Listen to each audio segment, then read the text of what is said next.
Ladies and gentlemen, welcome to another episode of the Wrestling is Cool podcast, the coolest podcast on the planet, a podcast that only charges you $5 a month on Patreon for all kinds of content as opposed to $14 or $16 million like Logan Paul charged you for a Pokemon card. A lot of controversy there, Sancho. A lot of people believe that's not even a PSA 10. Can you believe that? It might not even be a PSA 10.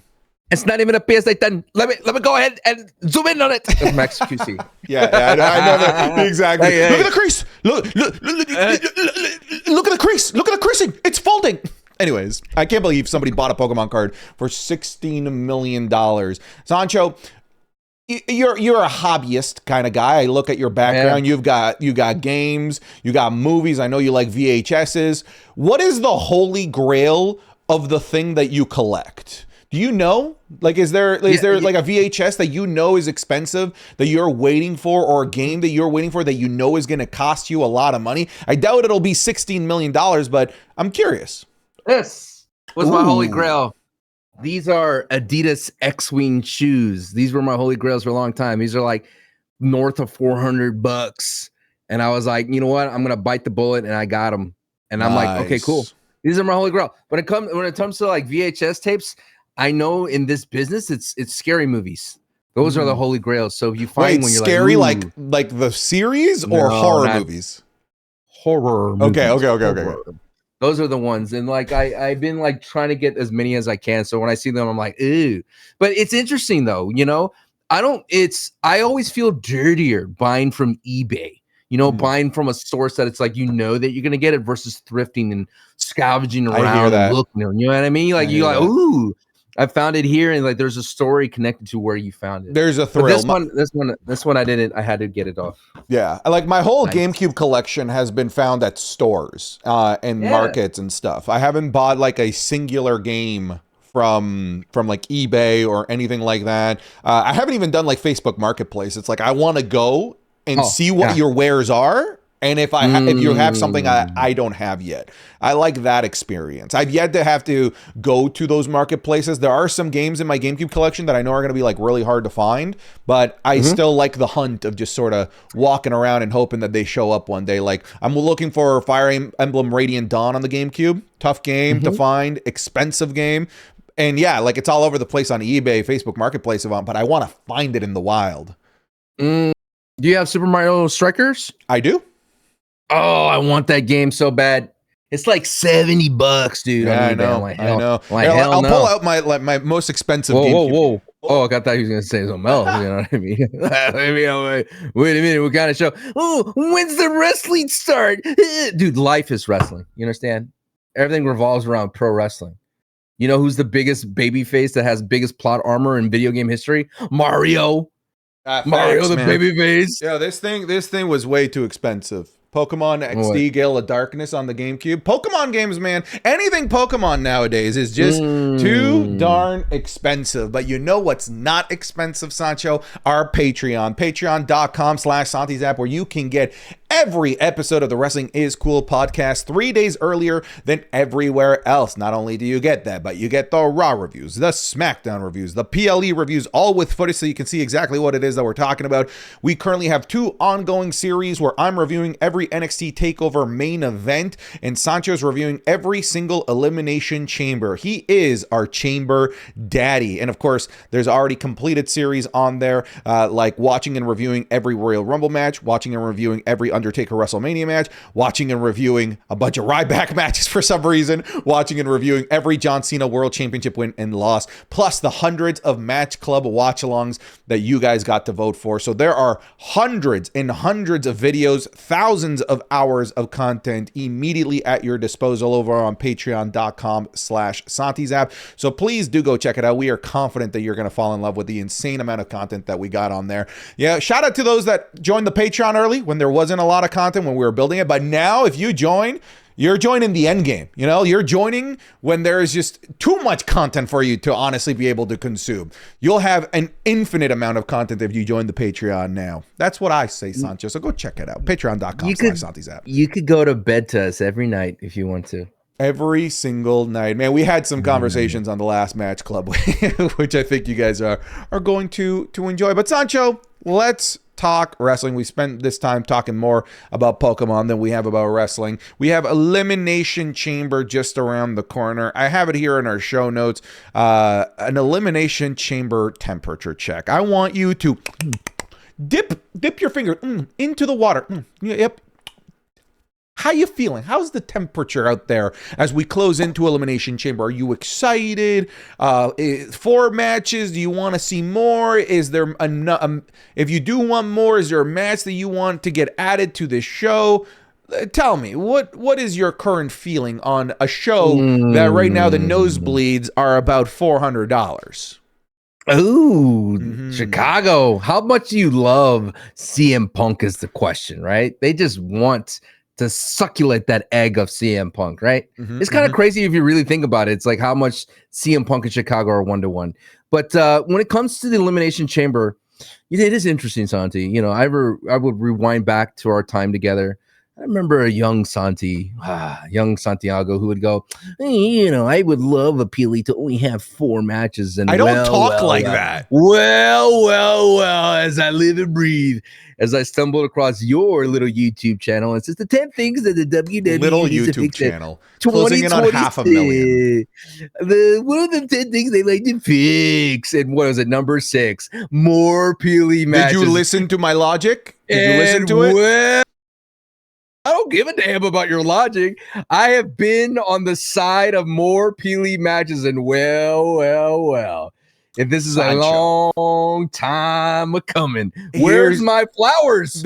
Where's my flowers? You are only right because of the mistakes of WWE. I'm telling you, you are right. I'm telling you, you are right. But the mistakes of WWE is what has made you right, because that's, if I'm not mistaken, that's one of like our early like arguments, right? It was even before the New Day, the New Day train, and I think it was like along the same times we were arguing as to whether or not it's okay to put fingerling potatoes on pizza. Like it's one of our fire and ice. Yeah, fire and ice. Now, if you go watch that video, which I'm proud of that video, I think it's a really good video.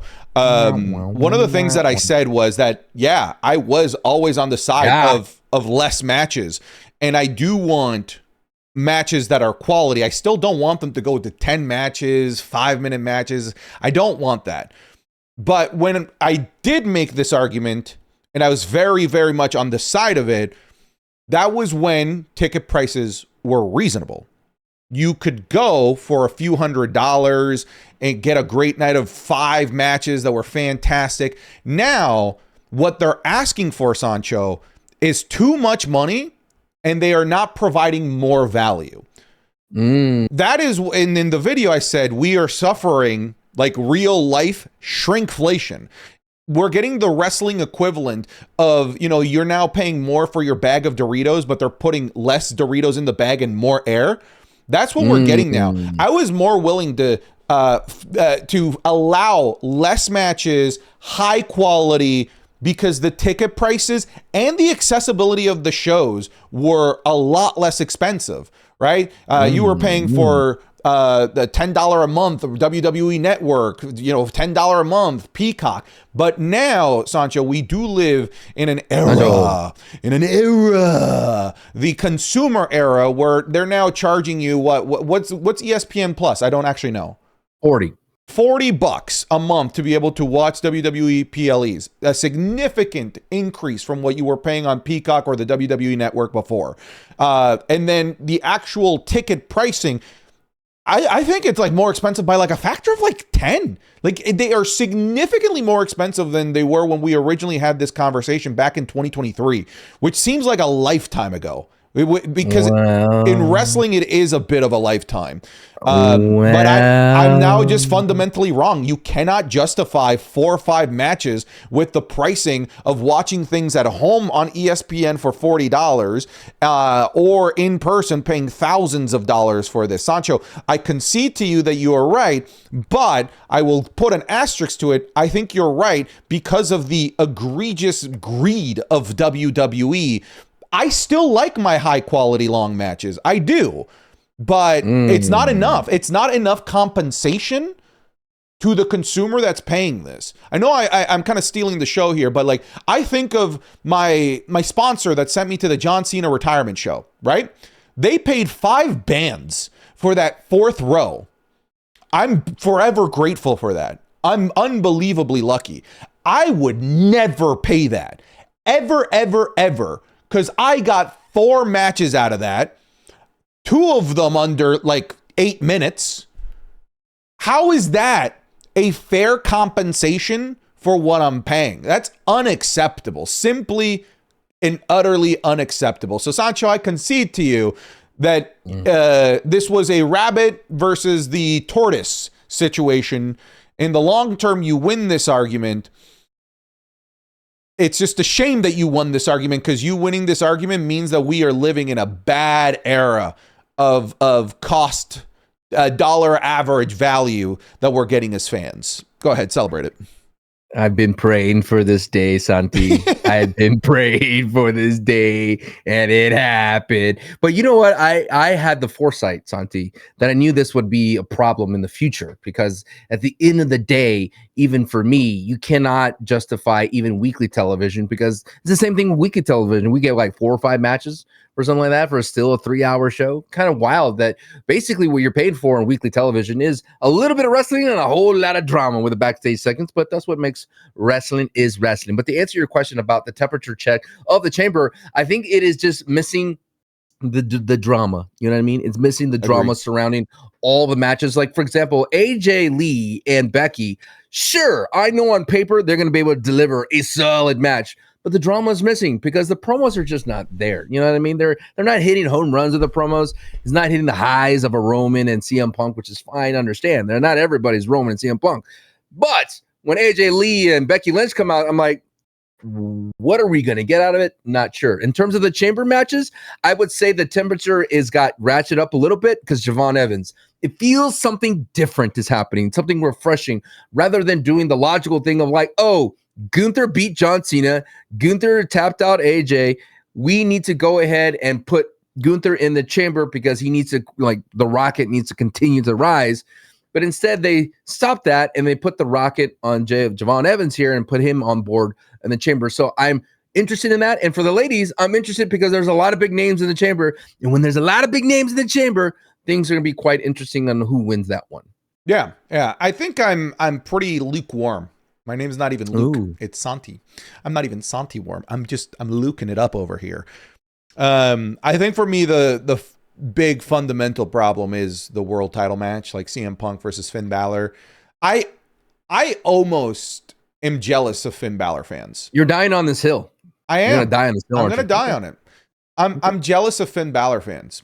I'm jealous of their ability to be able to be delusional and actually believe that Finn Balor has a chance. I wish I could be like that. I wish that I could just be blissfully ignorant to every ounce of evidence that has been told to us, that's been presented to us. The Finn Balor has no shot in hell at winning this. I wish I could believe, but I don't believe, and I'm not going to believe.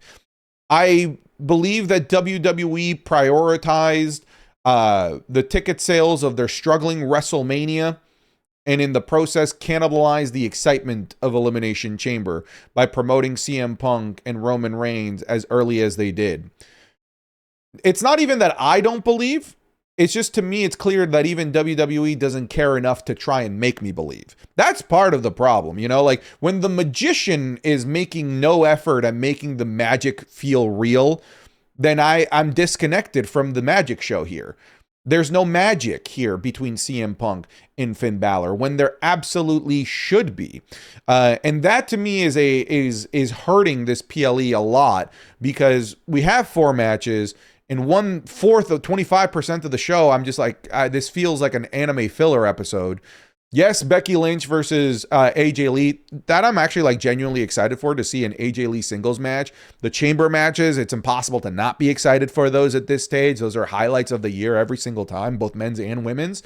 But you know, like the cherry on top, you know, going into this chamber, like, isn't there. At the very least, the chamber on top of last year's chamber was oh, Cody's got to answer the final boss. We don't have the Cody's got to answer the final boss piece of narrative going into the show. The biggest narrative going into the show is just who wins the chamber, which is cool. Like, that's fine, but it just doesn't have the same magic that we've had last year. And I think part of the magic that's missing is WWE's just seeming just untethered desire to not care about CM Punk versus Finn Balor. I think the narrative is not what you just said about who wins the chamber. Okay. It's the narrative is, what is the WWE going to do to help Mania? That's the narrative that I'm looking forward to. Okay. What's the thing that's going to catapult the Mania season to really kick it up into that, make up that difference of that 18% of advanced ticket sales? And I know as a wrestling fan, we should be interested in the drama that they're presenting, but this is the drama that they're presenting is being affected by this notion. I've had this thing that's been in my mind, Santi, this cloud of what's going to happen when WWE is not doing well. What does TKO do? TKO has been that kind of like the dad. And you're like, oh, he's doing well. We don't have to worry about this WWE son. He's doing well. But what happens when son turns into bad grade? Ooh, that what was it? What was that WrestlePalooza grade that they received? Oh, from ESPN? The C+. Oh, wait a minute. A C from ESPN, your own like platform? You get a C? What's going on here, right? So I begin to wonder, like, because the WWE has been operating on this notion of TKO as hands off, but now that WWE is not performing well, don't you think that TKO has to get their hands involved in it now? If they're seeing that their biggest show, Mania, in 2 nights is underselling, you think that TKO is just going to go, you guys can figure it out. We're going to trust you. See, this is where I'm wondering, and I asked my audience this as well, and I ask you, Wrestling is Cool fans, when the WWE is back against the wall, what happens to creative, Santi? Do they just go, we're going to stick with big names, traditional? We're going to put up the Romans, the CM Punks, the Randys, the Codys. We're going to make sure that those guys are going to be the forefront of the story. Or do they get experimental and push a Javon Evans? Because, Santi, I said this in the last part of my watch party. There is no signs or no stopping the idea that Javon Evans could win the chamber. He could win the chamber. Technically, he could because he's in it. He has a chance, maybe very small. But does it make sense logically? No, because it's like, all right, Drew versus Javon. That doesn't make any sense. He doesn't have the history like Cody, Jacob, blah, blah, blah. But literally, dude, they could make Javon win, and he could be the ultimate underdog going against Drew McIntyre in Mania if that's a story that they want to tell. Does that story sell tickets? I don't know. That's the question, right? I was about to ask you, Sancho. I want you to put your suit, your tie, and I want you to sit on the ivory tower here for 2 minutes. If I present to you a WrestleMania that is struggling, and I say, why don't we experiment with Javon Evans winning? You know, your personal bias of like wanting to see something exciting aside, I want you to think nothing but corporate profits. What comes to mind? I see the word gap. It's a huge leap of faith to be able to put that. I hear risk. I hear risk, and obviously risk reward. They say that, you know, if you want to make money, you got to spend money, you got to risk money, whatever it is. But is WWE willing to go into like that type of fight or flight mode? Like, I guess what I'm saying is, I don't know that their fight or flight is to try new stars. I think their fight or flight is, hey, Rock, can you come here back for Elimination Chamber to help us sell tickets? Hey, can we put Roman back in the main event? Hey, can we get this person back that's a known commodity? I think that they are more willing to go with the status quo as opposed to taking a risk to sell tickets. See, this is the thing. This is all media. This is all media. Movies, franchises, video games. They don't want to make new games. That's why we're getting more iterations of the same thing. Great point. Look at Bungie. Bungie could have easily made a Destiny 3. But what do? They're making Marathon, and they're getting dragged by the coals for making Marathon, an extraction shooter that is far beyond what they have been bread and butter of Halo in the past, and now Destiny. Now they're making Marathon. Isn't that whole Ubisoft thing? Like, guys, just Assassin's Creed moving forward. Yeah, And we just Assassin's Creed, guys. We know it sells. Just the next Assassin's Creed, the next Call of Duty. It's true. You got to look at it at the same thing. Like, I know Marathon may be good, but it's going to be a tougher sell. It's a harder convincing for somebody to spend dollars, even if it may be free to play, but to spend time, which is something that is an economy, a value measurement here is time, to say, hey, I'm going to invest my time in this. So you're telling me the leap of faith, the risk would be for somebody who's not only traveling to Vegas, which is a lot of money, and where everything costs X amounts more dollars, for a main event match of Drew McIntyre versus Javon Evans. And the crappy part of that is that we should be willing to accept that as a main event, because that right there is an exciting story. And I was saying this, that the machine has the ability to make something matter. If the WWE last year in 2025 swung for the fences and did the risky leap of faith play by making Jey Uso the winner of the Rumble and to be at Mania, maybe that whole storm that happened, that whole story, maybe that does make them gun shy and decide to go back to their tried and true. I'm telling you, brother, what can they do to convince 19% of that gap? They already tried the 25% ticket sale this weekend. Would you knock on the door of Stone Cold? Would you ask The Rock, who is just coming off finishing Jumanji 4 or 3, whatever they're on, to decide, can you show up? Because remember, he didn't show up last time in Vegas. So that's would be the difference is, what can we do to convince the people? And I don't blame him from trying to to going back to the chamber, jumping over Finn Balor. But it totally, like you mentioned, just takes away that the temperature of chamber, which should be white hot. Yeah, we almost entirely agree. You said you don't mind them basically skipping over Finn. I do, as you've already heard me at length. It's bothering me to the core. This is not how Finn Balor should be treated. All I'm saying when it comes to Finn Balor, I want them to pretend there's a chance. I want the magician to pretend that I might be fooled by the illusion, but they aren't. They are. You know what? Why? They're painting themselves in their corner again. Oh, I don't need you, JD. I don't want you to be by my side. Why not have JD there? Yeah, that'd be dumb. Why not have Judgment Day there to make things a little interesting for CM Punk to deal with them? I fully agree with that sentiment. Yeah, overall for me, my chamber temperature check is cold here, because it feels like WWE is, like we've already talked about, in a little bit of panic mode. They're more focused on Mania than they are here on Elimination Chamber. But I think you bring up a really interesting conversation point. Like, what does panic mode for TKO WWE look like? Is it trying and risking new things? Are they willing to do that with WrestleMania? Or is it tried and true? We know this has worked in the past. It could work here again. Let's just go dive into that well. I'm with you, man. Like, Javon Evans versus Drew McIntyre, for the me's and you's of the world, the ones that are kind of like nose deep in this, that's exciting. Ooh. That's news. Nose deep. We love this, right? I think Javon Evans versus Drew would be a great idea.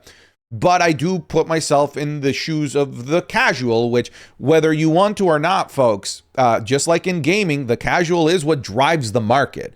And I don't know that a billboard with Drew McIntyre and Javon Evans, a guy that most casuals that are just coming back to wrestling at the Royal Rumble are just meeting, is going to move the tickets the way that TKO wants to. Here's the thing. It might. I just don't think that TKO believes that it will. And it needs a moment. That's why when Cody Rhodes said, "I want you, Roman," it took the audience of the internet and the audience there to convince that they will show up for Mania of Cody versus Roman again, right? It needed, we want Cody #movement. Same thing with Daniel Bryan. They literally hijacked Raw. Those moments need to happen for the TKO and WWE to realize, okay, it's a safe play.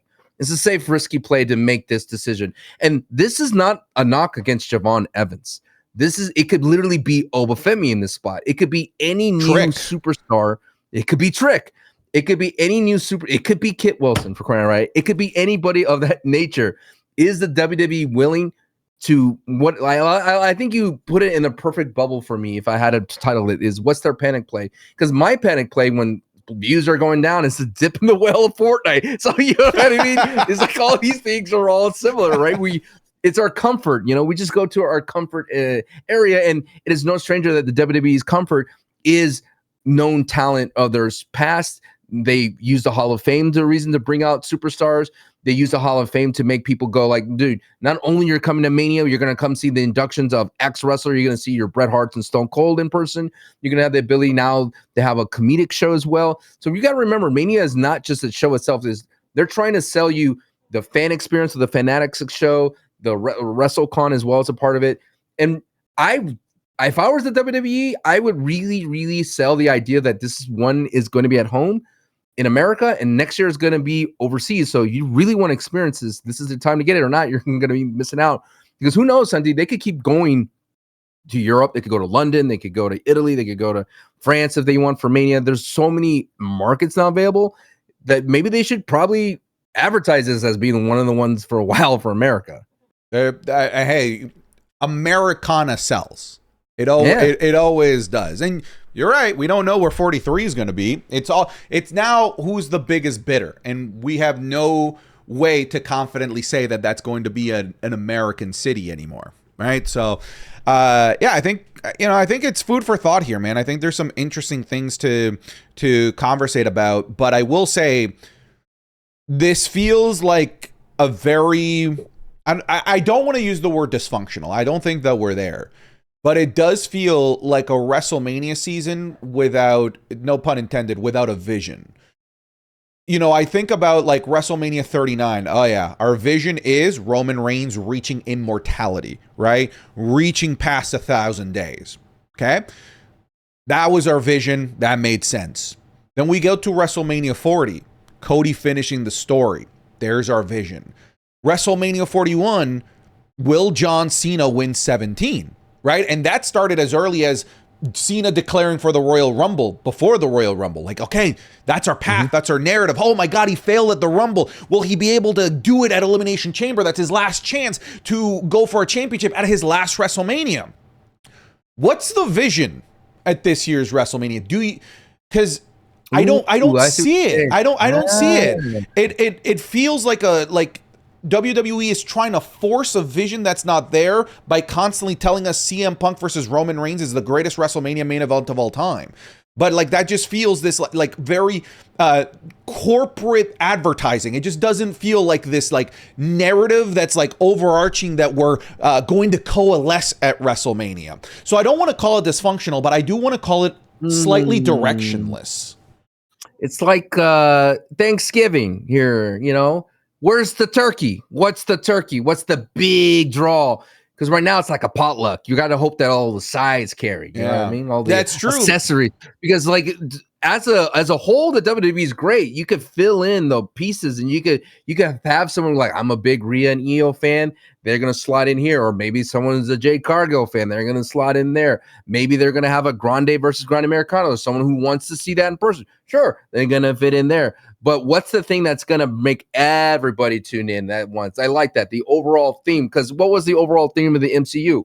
Stopping Thanos. Yes. We watched every single MCU movie, some good, some bad, because we knew it would end with a big old Thanos moment. So that's what we're trying to rebuild again, because Santi, what you don't want to answer and what you don't want to ask me is Cody recapturing the belt that enough for you?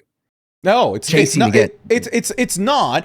I don't think that it's not WrestleMania worthy, but it's not right now. Cody winning the championship back isn't our Avengers beating Thanos anymore. It isn't our vision. It isn't our end goal. It isn't our Thanksgiving turkey.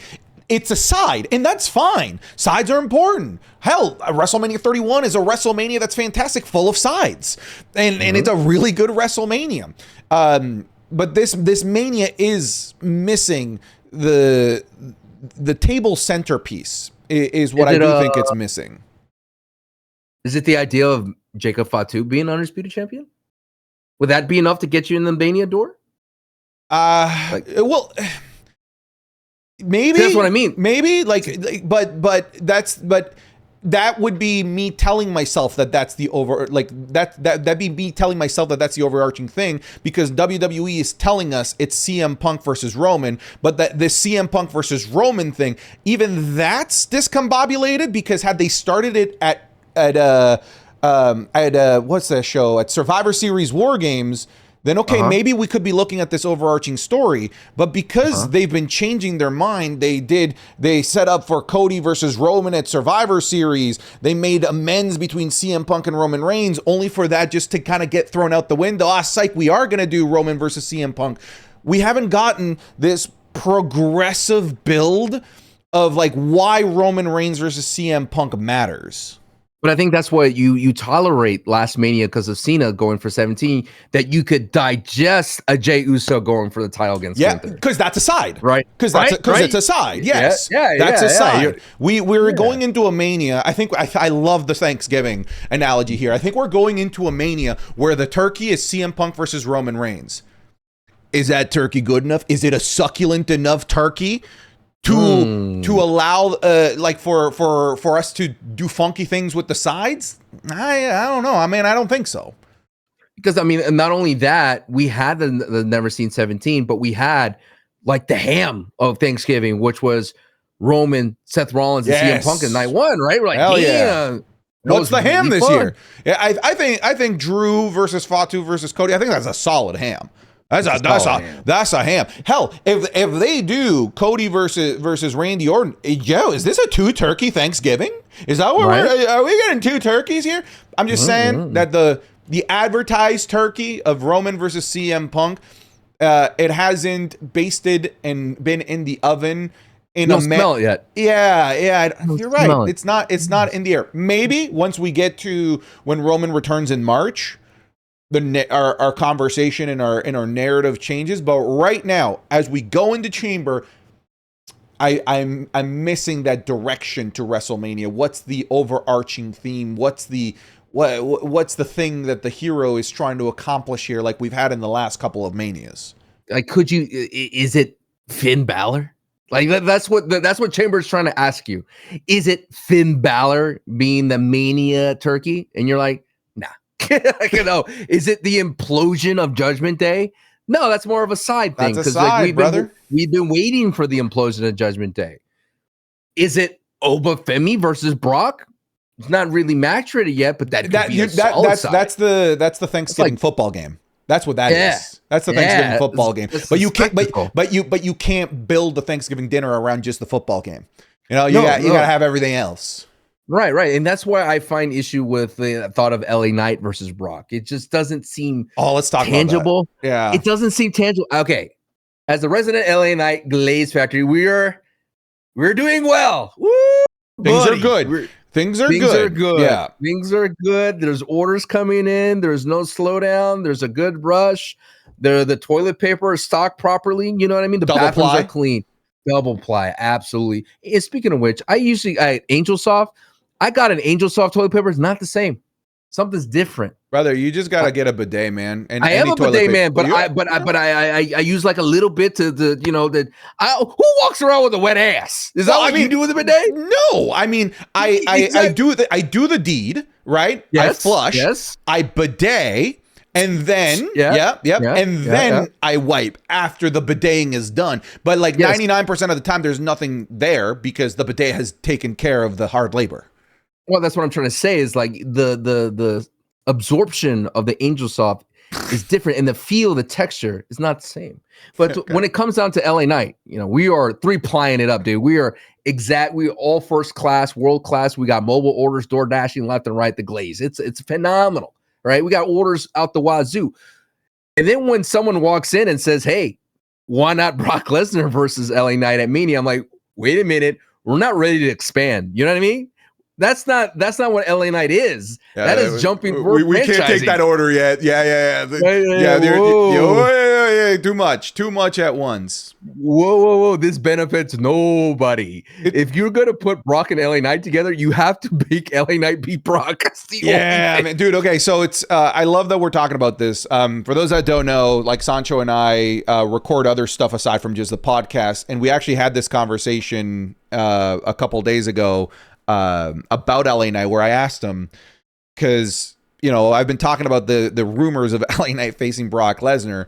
And one of the things that I've been saying is and I'm an LA Knight fan. I'm not a super mega glazed fan like Sancho, but I do fancy myself a fan of LA Knight. You come on by like once a week, once 2 weeks. Yeah. I'm a regular customer. I'm a customer. Yeah. I'm a customer. I'm a customer. Yeah. You guys know my order. Yeah. Type of customer. Yeah. I don't work there, but you guys know my order. One of the things that I kept saying is that nobody wants this. This is good for nobody. Not even LA Knight fans want this, because okay, cool, that's a huge match for LA Knight. He ain't fucking winning. He's gonna get eaten alive by Brock Lesnar, and that does nothing for Brock. That doesn't increase Brock's credibility as to how scary he is. And this does absolutely nothing for LA Knight. This is not a good rub for LA Knight. The reason why I think it's a bad match is because I can think of better matches for both of them. It's not just I can think of a better match for Brock. Oh, it should be Oba. I can do that for LA Knight too. I can think of better matches for LA Knight. And if I can think of better realistic matches for both of these guys, then this match should not be existing. And one of the things that I asked Sancho, hey, Sancho, you're a super fan. Does this, is this a consolation prize for you? Does this work? And if they do go with Brock Lesnar versus LA Knight, then I now once again present to you the evidence of where a lot of people said, it's not a big deal, of them having Brock get eliminated by LA Knight while the entire stadium is looking to the side, yeeting with Jey Uso to Jey Uso's theme. It's already tainted.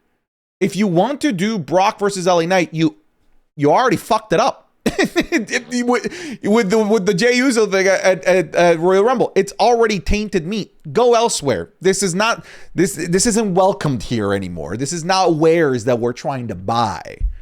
It reminds me when you're playing one of those video games and you walked in the area that you're so underpowered for. You walk into the wilderness in RuneScape and you're like, oh god. Exactly. This is not what we want. It becomes an inorganic way to grow.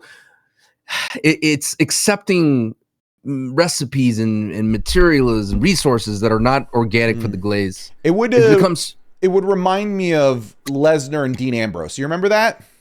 Yes, where Dean would jump on him and go, and they get shoved off, and then jump on him again, and they get shoved off, and then he would just keep coming, and then he would eat a couple of suplexes, and then I don't know, did he ever hit the dirty deeds on him? Probably. They had one of the most disappointing WrestleMania matches I've seen. So it gives me that vibe. It's like, man, I don't think that this is the right move for anybody here. The promos won't work either as well. I also presented you with a silly idea. I don't know if you remember it. I'll present the silly idea again. I'm trying to think, okay, all right, you got the Vision, you got LA Knight feuding with the Vision. Sancho, what if the Masked Man, they have to pivot and it's not Seth Rollins because Braun Breaker is gone. And if Braun Breaker is gone, I maybe suggest the idea of just keeping Seth Rollins on the shelf and let him be as healthy as he possibly can. If you don't need to rush him back if there's no Braun Breaker. Again, I'm aware this is silly. What if the Masked Man is Bad Bunny? We're setting up LA Knight teaming up with Bad Bunny to go up against Logan Paul and Austin Theory. I present to the ludicrous idea of the brains of Santi Zap. Yeah, but I thought you said Brock Lesnar, and I was like, wait, Brock Lesnar, Logan Paul versus LA Knight? No. Logan Paul, Austin Theory versus LA Knight and Bad Bunny. And then we get a moment where it's Bad Bunny versus Brock Lesnar. You know what they should do, though, is I kind of like that idea. I like your shenanigans. This is a safe place, Santi. And the reason why I like it is because you could make it to where it's LA Knight and the Masked Man, and you don't reveal that it's Bad Bunny until Mania, till he's standing on the apron. Oh, it's Bad Bunny, dude, right?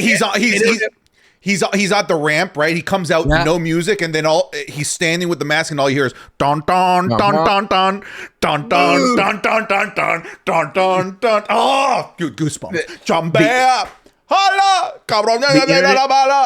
The internet will go crazy, and you know what they'll do? They'll start tweeting. They'll start posting whatever and letting everybody know. And now everybody's watching that Mania because Bad Bunny. They won't do that because if they do have Bad Bunny, they're going to want to use them to sell tickets, not create buzz in the moment. That's the problem with this idea of like, we have to sell we have to sell the tickets by ruining our surprises, by telling you what's going to be at the show. And you know I'm right, and I wish I was wrong. They would not say Bad Bunny. Like when Obafemi was supposed to be a surprise at the Rumble, and they announced him he's at the Rumble. That's a problem, right? Like why are you? I know why. Because they're trying to sell tickets. That's their big revenue driver. But it hurts the product. It does to unveil these surprises. Speaking of surprises, you got one more point because I'm going to pivot. I don't know. Are you pivoting to what I think you are? I'm pivoting to the box. Yeah.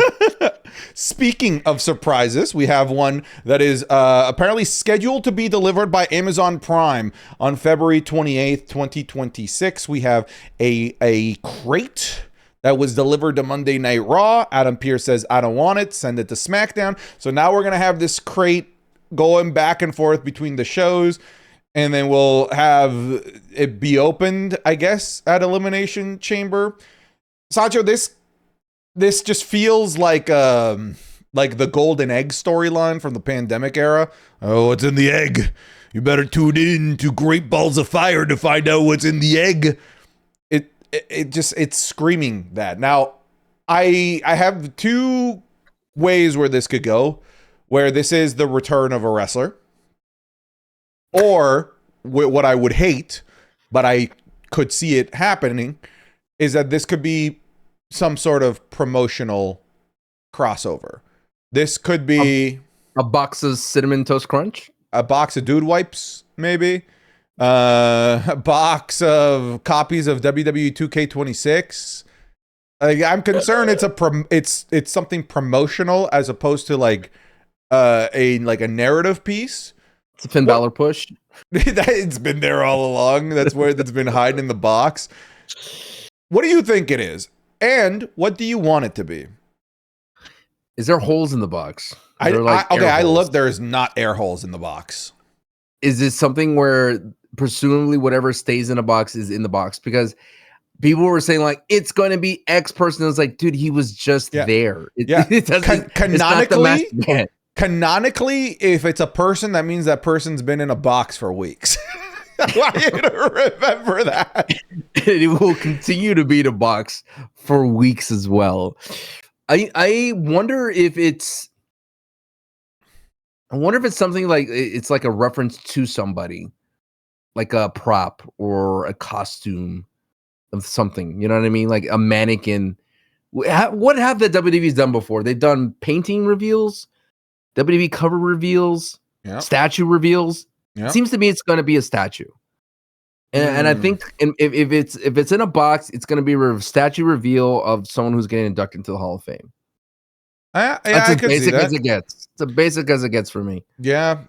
I mean, some people have thrown out the idea of Jericho.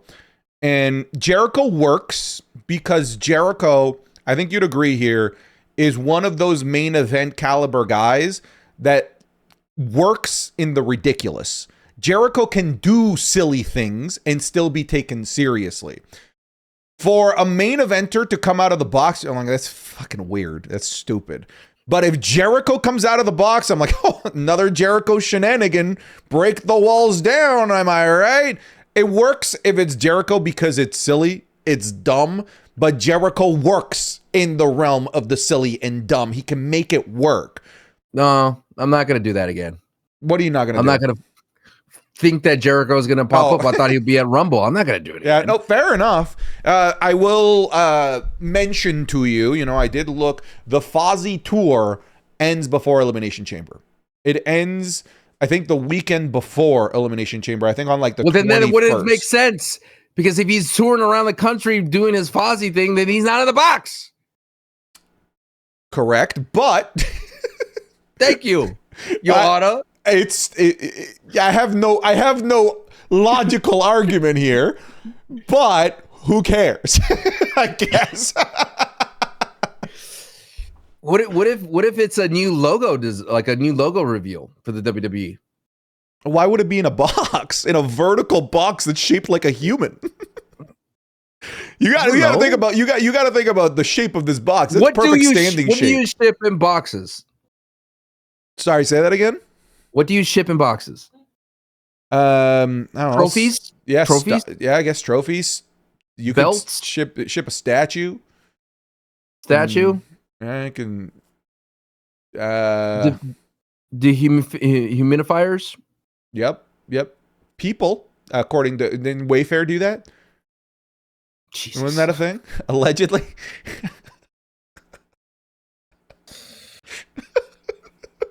I don't think it's Jericho in a box.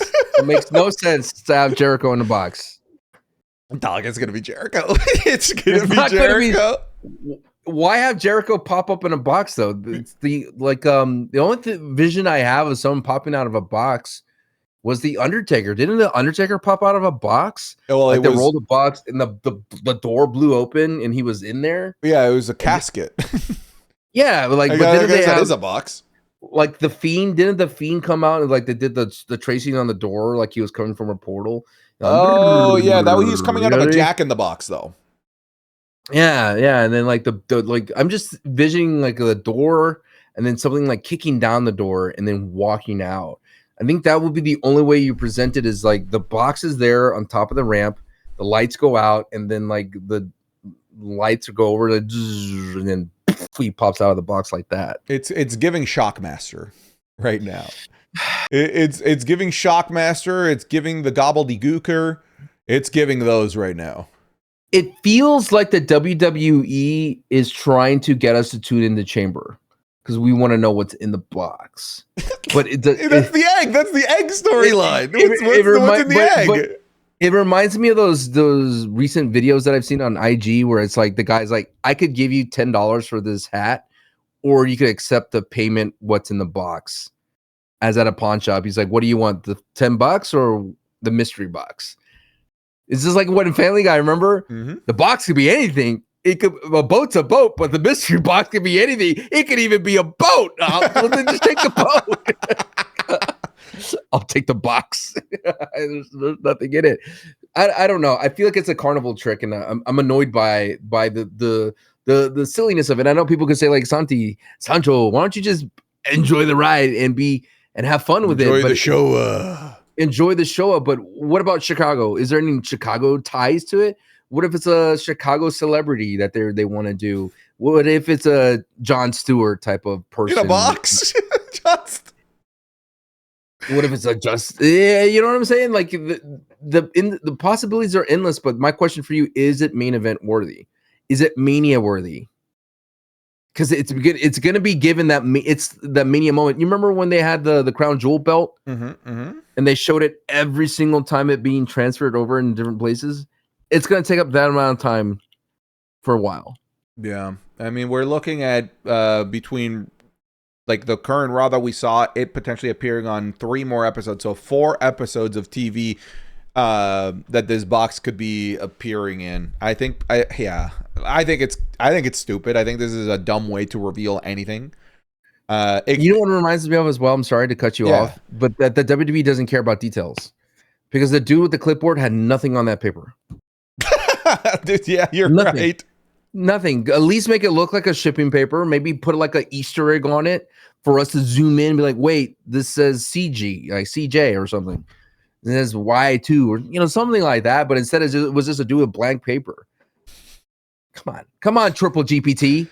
Put it together. Oh, man. Yeah, I think at the end of the day, this box thing does nothing to get me excited for Chamber, right? Like, I compare this Chamber to last Chamber, the thing that WWE wanted you to tune in for, the surprise, right?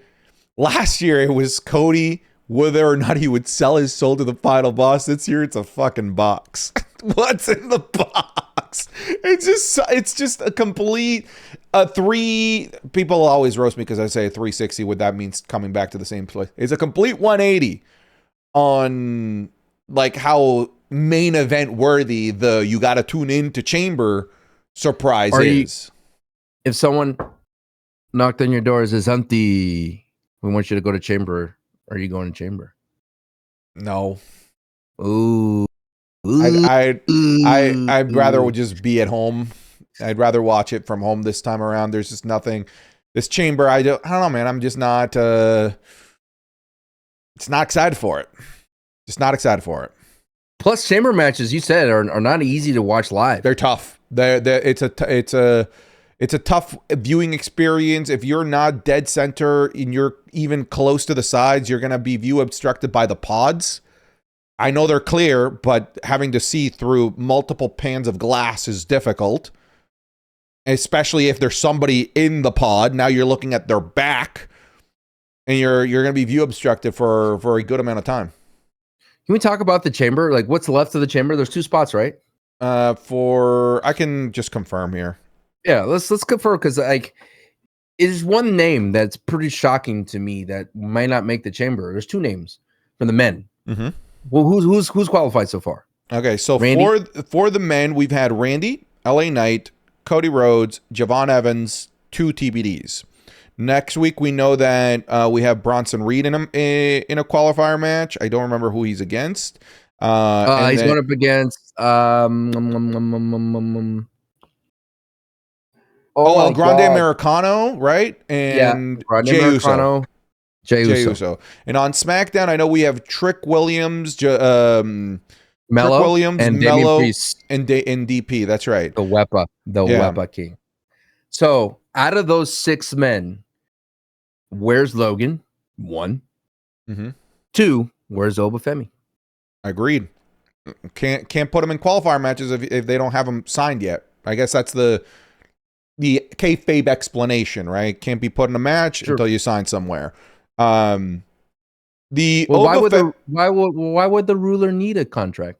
Doesn't he just rule without any contracts? I mean, it's how I guess ruling does work, I suppose. It can't be a ruler if you're being ruled by a contract. If you don't have the green light to rule. Yeah. I mean, I should just rule Canada. He doesn't have a contract to be a qualifier in the Chamber, but yet he has a match with Kit Wilson. You would think that, like, the very true, right? Like, if you don't have a contract, why are you able to have matches? I actually think that's an interesting point. You would think, though, right? Like, if you're trying to entice, like, kayfabe storyline wise, if you're trying to entice Obafemi to sign, that one of the ways you would entice him would be like opportunity, right? Like, hey, sign here in Raw. We'll add you last minute to this Chamber match. Obviously, here we're trying to make sense of something that maybe just has no logic. It could just be they do have Brock Lesnar coming in next week, and LA Knight hopefully isn't going to be going up against Brock Lesnar because he's in the Chamber. So I know I'm a little bit deviating here, but it is kind of important in terms of like answering the question of why Oba might not be in this. Brock Lesnar is appearing next week on Monday Night Raw. There is nothing or anybody that makes sense to be confronting Brock Lesnar here unless it's Obafemi, because everybody else is focused on Chamber, right? The other guys that could be confronting Brock Lesnar are in the Chamber match or trying to qualify for the Chamber match. What's Brock Lesnar's purpose for being on this show? If it's not Obafemi, I'm not fucking interested, is my answer. It's just as simple as that. If it's not Obafemi, it's a massive fumble. For both. Actually, I think it's the best match. Obviously for Oba, that's a no-brainer. But I actually think it's just the best match for Lesnar too. That's my opinion on that. Even the other guy, Gunther, that could be going after Lesnar, he's busy with Dragon Lee. You mess with the dragon, you get the fire.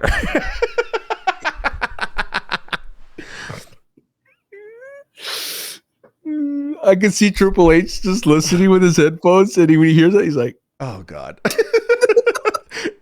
Anyways, other 2 guys that I think that should qualify. And then he looks at Abyss, and Abyss is like, I didn't tell him to say fire.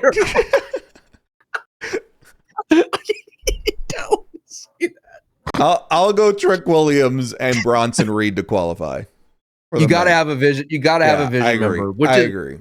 Which is interesting because that leaves Jey Uso out at the table. Good. And he's not spoiled goods, brother. Go be a tag team champion. I know that Rhea and Io are in the chamber, but at the very least, that's not what Jimmy said. That's not what Jimmy said. Jimmy said, "Go be a main eventer." All right, go, young man. Go be a main eventer, brother. It's like he released his Pokemon.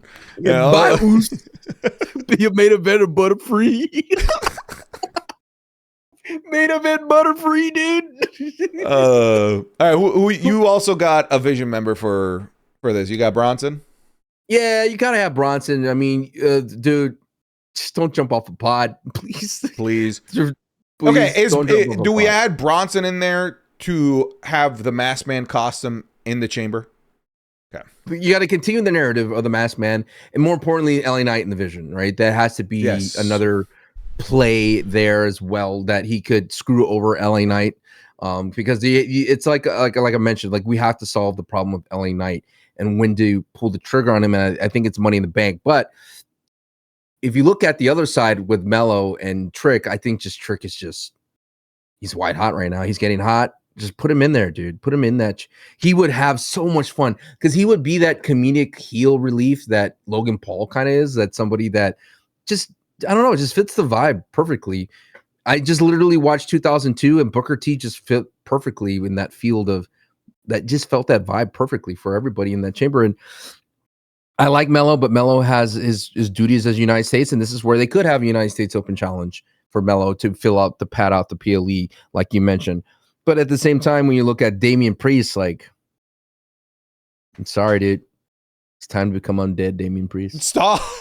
embrace the necromancer in you, brother. You know what I mean? It's Necromancers time, aren't undead. Necromancers raise the dead. God, get it right. I know this because I'm playing Diablo 4. But he could be the necromancer and raise the dead alongside with the undead, being undead. Come on, Dundee, Damian Priest, the Wepa King could be undead like the necromancer. Yeah, like the could be like the was it the Night King, the good old Night King who raised the dead dragon out of the. That was sick. Did you know, Zanti, that George R.R. Martin said that he doesn't have anything to write right now. He said he's not inspired to write, and he's just chilling. Maybe, I don't know, put some pizzas in front of him, then maybe he'll be inspired to get off his ass. I can't stand that. Did you know that? He's in the Hollywood Reporter. They asked him, when are you going to finish? He's like, I'm not motivated right now. What do you mean? He's just counting down the days, man. He's taking a knee, in football right now. He's just counting down the clock till he croaks. Why are you so mad, dude? He's giving us great literary arts of work, my friend. It's not a work of art until you finish it. Oh, Here it is. George R. R. Martin is not in the mood to finish the Winds of Winter. You. I'm not in the mood. I hate that man. I hate George R. R. Martin with such a fiery, burning passion. I'm not in the mood. Oh my God. Let's move on. This is just making me angry. Women, we have Tiffany Stratton, Rhea Ripley, Alexa Bliss, and Asuka. We still have 2 TBD. I think on Raw we have Io, Kyrie, and look it up. I can't remember. Is it Maxine? I don't know who it is. And then on SmackDown, I don't remember what the SmackDown is. Hold on. Calm your jets. Yeah, I'm gonna need you here. Well, let's first talk about Asuka being in, and then I'll give me some time here. Okay, yep. We had Asuka qualify. She beat Bayley and Natty in what I actually thought was a really solid match. And my favorite of all of the qualifiers, because it's the only one of the qualifiers where I'm like, oh, I genuinely have no idea who's going to win this. They could literally go with any one of these 3, because none of them are like more overpowered than the other. Like, for example, like when we had Rhea Ripley in her qualifier match, I was like, just give it to Rhea. We already know she's winning. Just give it to Charlotte. Just give it to Alexa. I could tell from a mile away who was winning. Tiffany Stratton, obviously. This is the only one of the qualifier matches where I'm like, any one of these three could realistically win. It was nice. It was nice having the drama of just simply not knowing who was going to win. But Asuka wins. I got the names. Right? Presumably to maybe just be a body to get pinned, because I don't see Kyrie qualifying to advance her storyline. You have Io Sky, Kyrie, and Raquel Rodriguez. Okay. And then the other side of that, in SmackDown, you have Charlotte Flair, Nia, and Kiana James. Charlotte Flair, Nia, and Kiana James. Just give it to Charlotte. Just give it to Charlotte, right? You see what I mean? You see the big difference between that match and Natty, Bayley, Asuka? Like, I know not any of the three are going to win the chamber, but that match in that moment, the drama was, I have no clue which one of you is making it to chamber. And that was pretty cool. I wish there was more parity within the qualifier matches like that. Did you think Cody was going to beat Jacob and Sami Zayn? No, that was awesome. That's the other one where I was just like, I went into that like, I have no idea what they're going to do. And they did some crazy stuff that I didn't see coming. That was pretty cool. We had maybe a little bit overpowered, it's not going to work for me, brother, type of Cody Rhodes there at the end. But that was a match that part of the drama was like, man, I don't know what route they're going to take with this. And it worked all to like a lower star power extent with Natty, Asuka, and Bayley. You didn't see that part on Monday Night Raw with Cody? There was a bald kid just yelling, "Get up, Saw! Get up, Saw!" And then Cody gets up. You would have known this if you were watching Night of the Seven. You idiot. You should be watching that show. That would have been it. That was a hype moment of the Trial of the Seven when Sir Duncan the Tall was getting wrecked. The dude busted his eye. He was getting wrecked, and he was like in the mud. And you had little young Ag yelling, "Get up, Saw!" over and over again. That's how Cody Rhodes keeps going, dude. The power of the children keep Cody going. The plot armor. That was a sick scene, dude, by the way. It was amazing. Amazing. I've read the books. I've accidentally spoiled it to Sancho before we recorded. You did. You did. Because I was just trying to ask you about it because I know you like Game of Thrones. I don't know. I'm surprised. Why are you not watching it? What's wrong with you? What are you doing on a Sunday night?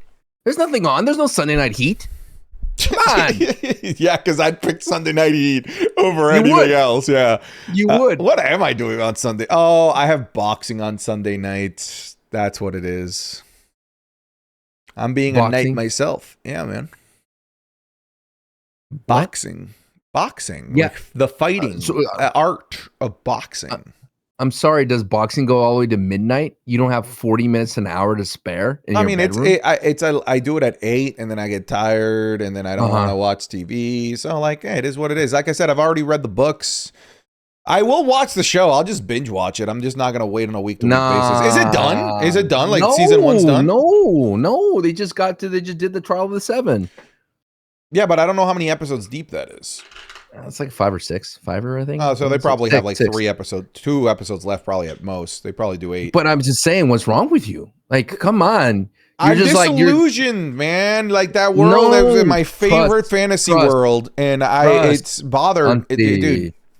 Santi, trust me, Santi. The amount of time I invested into the world of Ice and Fire is like not human. Like I put all of my eggs in the basket of like, this is going to be the world that's going to dominate fantasy moving forward forever until the end of time. So I'm going to learn every major house, every minor house, every connection between houses, the history of the 7 kingdoms for the past 5,000 years, before the First Men, before the Roinar, before the Children of the Forest. I know everything about that world. I just hate the creator so unbearably much that I'm disillusioned by it. Why? Did you enjoy the House of the Dragon show? It's mid. Season 2 was mid. Season 1 was okay. There's some good stories that are like the fight in the God's Eye. You'll see what that is. It's gonna be awesome. I can't wait to see how it's portrayed on TV. There's some good stuff left there, but season 2 was not good. And I'm here to tell you that this is like, the good stuff of Sir Duncan the Tall. I do In like Sir fact, Duncan. It's really good. In fact, I ask you, if you were in a trial by combat and the other sides had like Brock Lesnar, who are the 7 WWE superstars who will fight by your side? So you need 6 superstars to fight along your side, Santi, to defend your honor by the gods. I will. Okay, all right. No, that's a good question. But like Brock. Okay, like Brock is gone. Like you can't have. I need to know who I'm going up against. Okay, that's important. All right, let's together put together the 7, because you know who fought in the 7, right? Yes. You know what kind of guys they are. So they be mainly heels, right? Yes. Who's the Targaryen of the 7? The prince. I would maybe like Drew McIntyre right now. Okay, done. Okay, Drew, so I got Drew, Brock. Oof, this is tough. Let's throw in Logan, because Logan fits the vibe. Sure, too, right? sure. Do we throw in like a Finn Balor here? Yeah, I'll give you Finn Balor on that side. That's 4. I kind of want to put a Bronson Reed in there, just 5. Okay, I'm a big meaty guy. Okay, all right. You know what? Let's have some fun. Put in Roman on that side. Oh, dude, this is hard. Okay. Right. Now you're at 6. Now who's the 7th? Oh, the 7th. I mean, it can't be somebody higher than Roman. Maybe like a Solo Sikoa. We need some fodder. Okay, I like that. All right, so That's a good 7. Okay, I will take Cody. You want your white knight here, right? Yeah, you got to get the king in there, right? Yeah. So I'm gonna get Cody. So it's me, Cody Rhodes. It's just me, Oos. I will put my trust in a new knight in Sir Obafemi. Okay. I'll take Obafemi here. Oh man, there's so many much like I wouldn't take Punk. Like you don't take Punk here. Actually, no, you do want a veteran knight here. He knows the tactics. It's a dirty fight, a trial of the 7. So I'll take Punk. I think he's got some weaselly things he could do here. Okay. How many you're at right now? I think I've picked 4 plus me. I've picked Cody, Oba, Punk. Oh wait, Cody, Oba, Punk. Me, so that's the 4. No love for Notice? I would take Ilya before Mello. Oh. Right? He likes the chaos. He likes the fight. He likes the pain. Give me an Ilya Dragunov. That's a guy that's going to fight thick and thin to the death. I don't get that from Mello, willing to fight to the death. I get that from Ilya. Okay.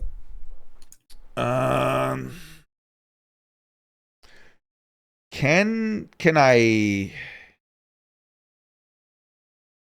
I'll give you a legend. One legend. Okay, you're gonna give me one legend. Okay, I mean, if you're gonna give me a legend, listen, you're gonna fucking laugh. But give me John Cena. I don't care. No, I don't care that he gave up. I don't care that he gave up. He can't give up on me here. I'm gonna have to have a conversation with him. Like, dude, you can't give up.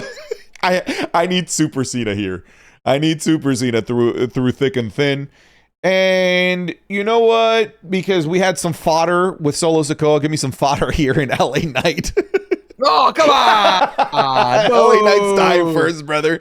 He's dying, and then he's gonna rally the troops and be the first one to die.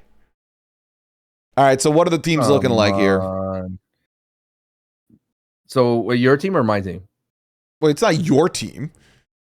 Oh, okay. You have Oba, Cody, Punk, yourself, John Cena, Ilya Dragunov, and Ilya Dragunov. It's a solid 7. It's a solid 7. I mean, I'm definitely carrying their equipment probably. For me, I will take Penta. Okay. Zero fear. No fear. You're right. No fear. I need a weasel. I'll take Dom too. Okay. Someone who could be a sneaky guy. He might turn on you. It's fine. I'll take Gunther as well. Okay. I need someone just hard chopping across the field. You know what I mean? For my legend, I'll take Taker. Okay. Which version of Taker? Like, do you get him in the now, or do you get him like Ministry of Darkness Taker? Okay. Yeah. Like if I'm able to get never give up Cena, you should be allowed to have whatever Taker you want. Yeah. I want Ministry of Darkness Taker. Let's see. What am I at now? 1, 2, 3, 4, 5, including myself. Myself is a problem. You know? Yeah. I mean, you can have all the help in the world. If you have to defend yourself, you're cooked. Yeah. I mean, you took a lot of the big guys. I mean, you took my boy LA9. You know, what am I going to be able to do? You know what? I'll take a Finn Balor. It feels like he has that. He's that on the other side. On the other side. On the other side. You know, if I had to pick a low draft pick, I'd take a JD. Just headbutting people. JD. Just give me a JD. And you've got synergy on that team between JD and Dom. Yeah. Yes. It's like it goes up a little bit. And I think the last one.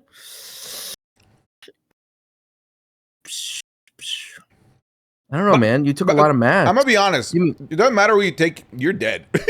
You're dead against that team. You're dead, brother. I took all the good stuff. You're dead. Dude, Taker and Gunther could work really well together. Dude, you're dead. You're dead as hell. You know what? Give me Pat McAfee.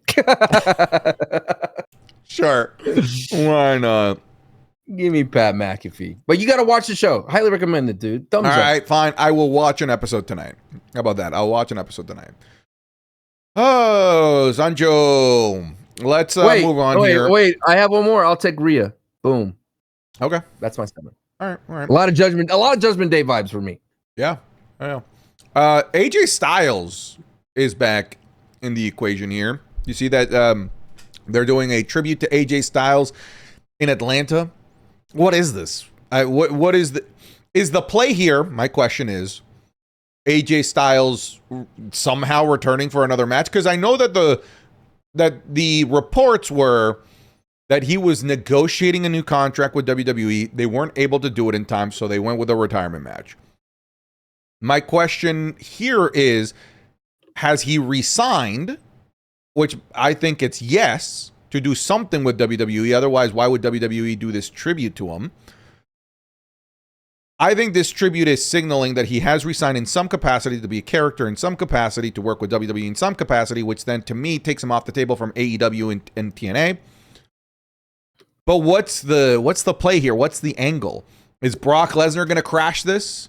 Is this to announce him for the Hall of Fame, potentially? I think him being a Hall of Fame induction this year would be pretty sweet. What do you think? Oh, man. The thing is, I would say the biggest play that they're doing here is, if I was WWE, I would not let AJ walk. Like, there's just no way you could let him walk right now. You and I had these conversations that AEW is finding a stride again. Mm-hmm. And if you add AJ Styles on top of that stride, you're just going to add kerosene to the fire. And agreed. For the AEW to say, hey, we have AJ Styles and we're going to have this match at Wembley, he would sell out Wembley easily, because that's what's like been missing for the AEW for a long time. That one centerpiece international star that they could promote really well, and AJ Styles is that guy, considering he just came off like a solid run with WWE, and especially that match with John Cena. And as you can see, Santi, he is beloved internationally. Look at his love in France. So AEW would then benefit from marketable match pay-per-views, and they would make so much money for the last year that AJ Styles, and they will get so many people in the door from WWE that if you're looking at it, you're like, WWE, like, nah, we cannot have this man do this in no way, shape, and form. So what does that mean? That they probably gave AJ Styles a bag. What does that mean for WWE career? I don't know. If he has to finish out Mania and then the rest of the PLE cycle, maybe it's an unsanctioned match versus Gunther.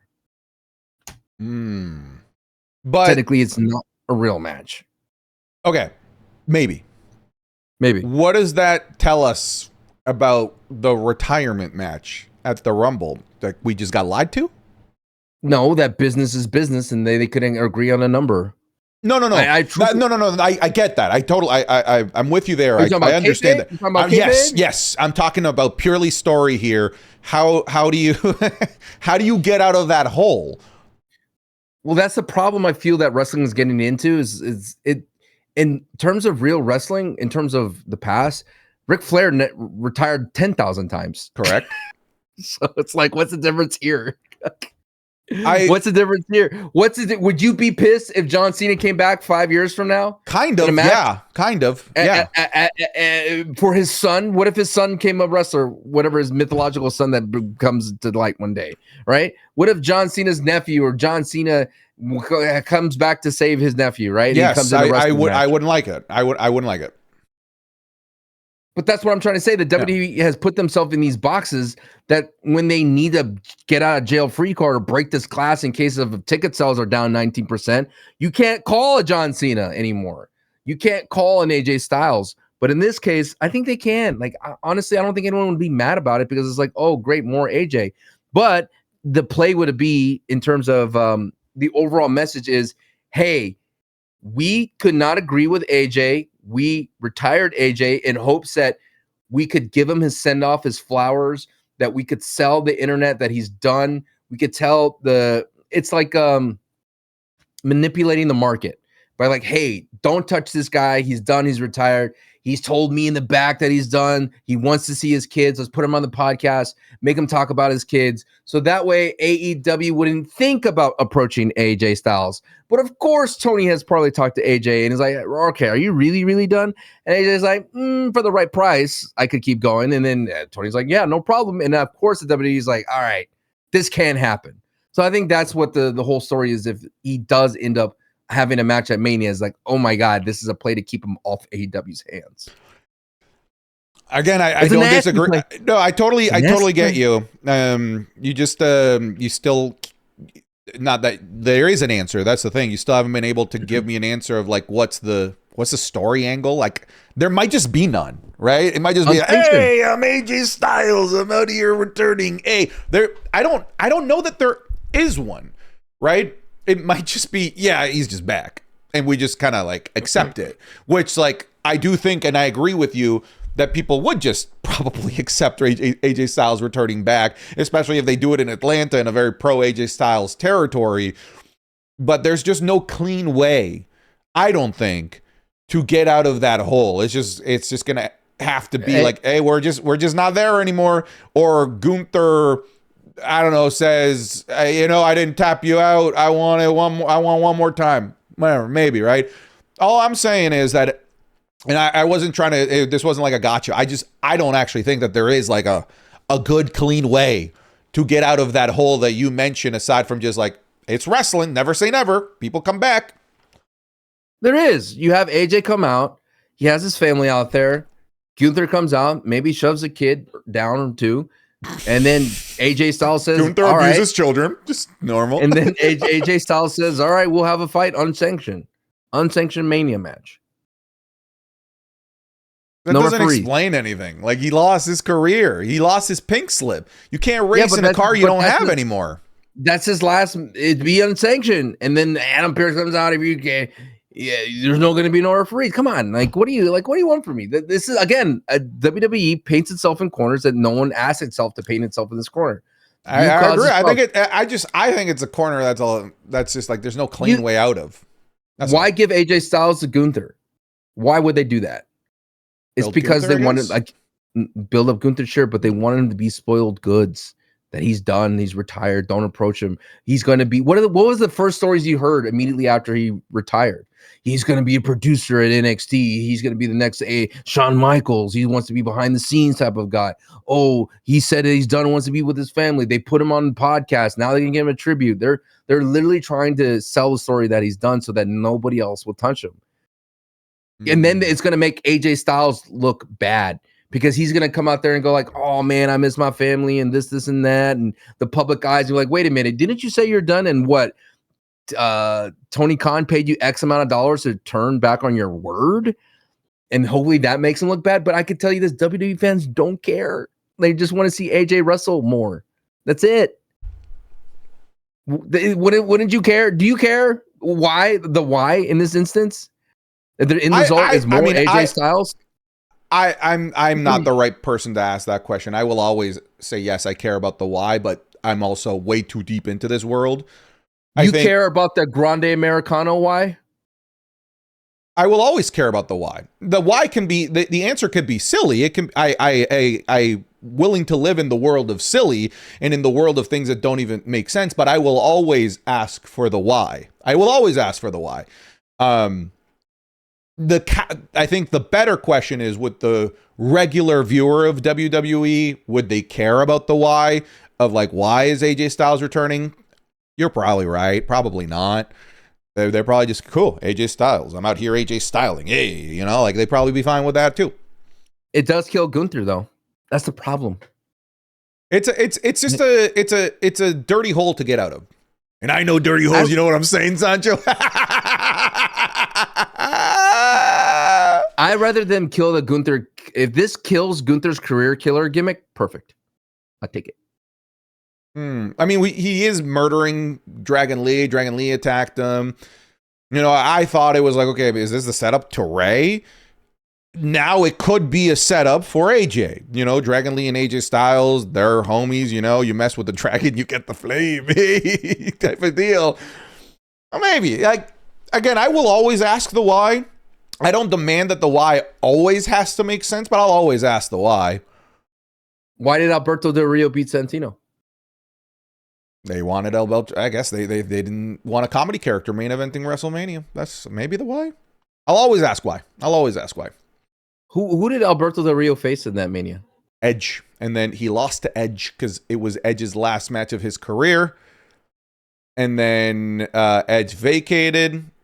And then they had a ladder match between Christian and El Del Rio for the title. And Christian just won it anyway. So you don't want Edge versus Santino? I mean, I would have been down in some world, in some capacity. 2011 was wacky enough as it was. Why not? Why not? That's like that's the interesting, right? The interesting tale, right? The what ifs of the world. So it's like, what if AJ didn't put his career on the line when he was told by literally everybody not to? Yeah. That's a video I made like 3 years ago. What if the runner-up of the Rumble won instead? And there's some wacky stuff that happens, man. Like some wacky scenarios that you get if runner-ups win the Rumble instead. Was that Rusev in 2015? Rusev in 2015 would have been Rusev versus Brock Lesnar. You know, like you kind of like explore, okay, like what do these scenarios now look like? Because then it's like, okay, so then Rusev wouldn't go through the whole canon through the national anthem entrance, which is he's so remembered for, unless maybe they still do it for the main event. Just questions like that come about from those alternate universe scenarios. So in this instance, it would be John Cena winning the Rumble against Jey Uso at the end, in the most recent one. Yeah, and it wouldn't have changed much. Probably he probably still would have turned heel. Probably still would have faced Cody. Why would you turn heel? Fair. You wouldn't turn. Well, he would turn heel. He would turn heel at Mania. Maybe, but the thing is that like there's also no answer to the why did he turn heel in the first place, because they never answered it. So we also have that we don't actually know why he turned heel in the first place at Chamber. He did. The Rock did this. Look. Okay, okay, yeah. What does that mean, though? Wait. Ah, nice. It was so good. It was so good. They just did nothing with it. Man, the Cena heel turn was awesome. They just did nothing with it. Anyways, Liv Morgan's trying to pick. Wait, no. I know what you want. You want The Rock to come back for Cody's soul. That's what you want. I just want him to tell me why he wanted his hole. You want Cody Rhodes to sit there, and then he's gonna be like, you know, everybody in Mania, and then the lights go out, and then that lightning bolt coming down from the sky, burn. Yeah, man. Don't you want The Rock to want Cody's hole? Yeah. I think we all want adrenaline. Cody. Yeah, fill that hole with adrenaline. Did you know that wrestling has more than one royal family? Okay, Liv Morgan. Wait, Liv Morgan? The best Royal Rumble winner of all.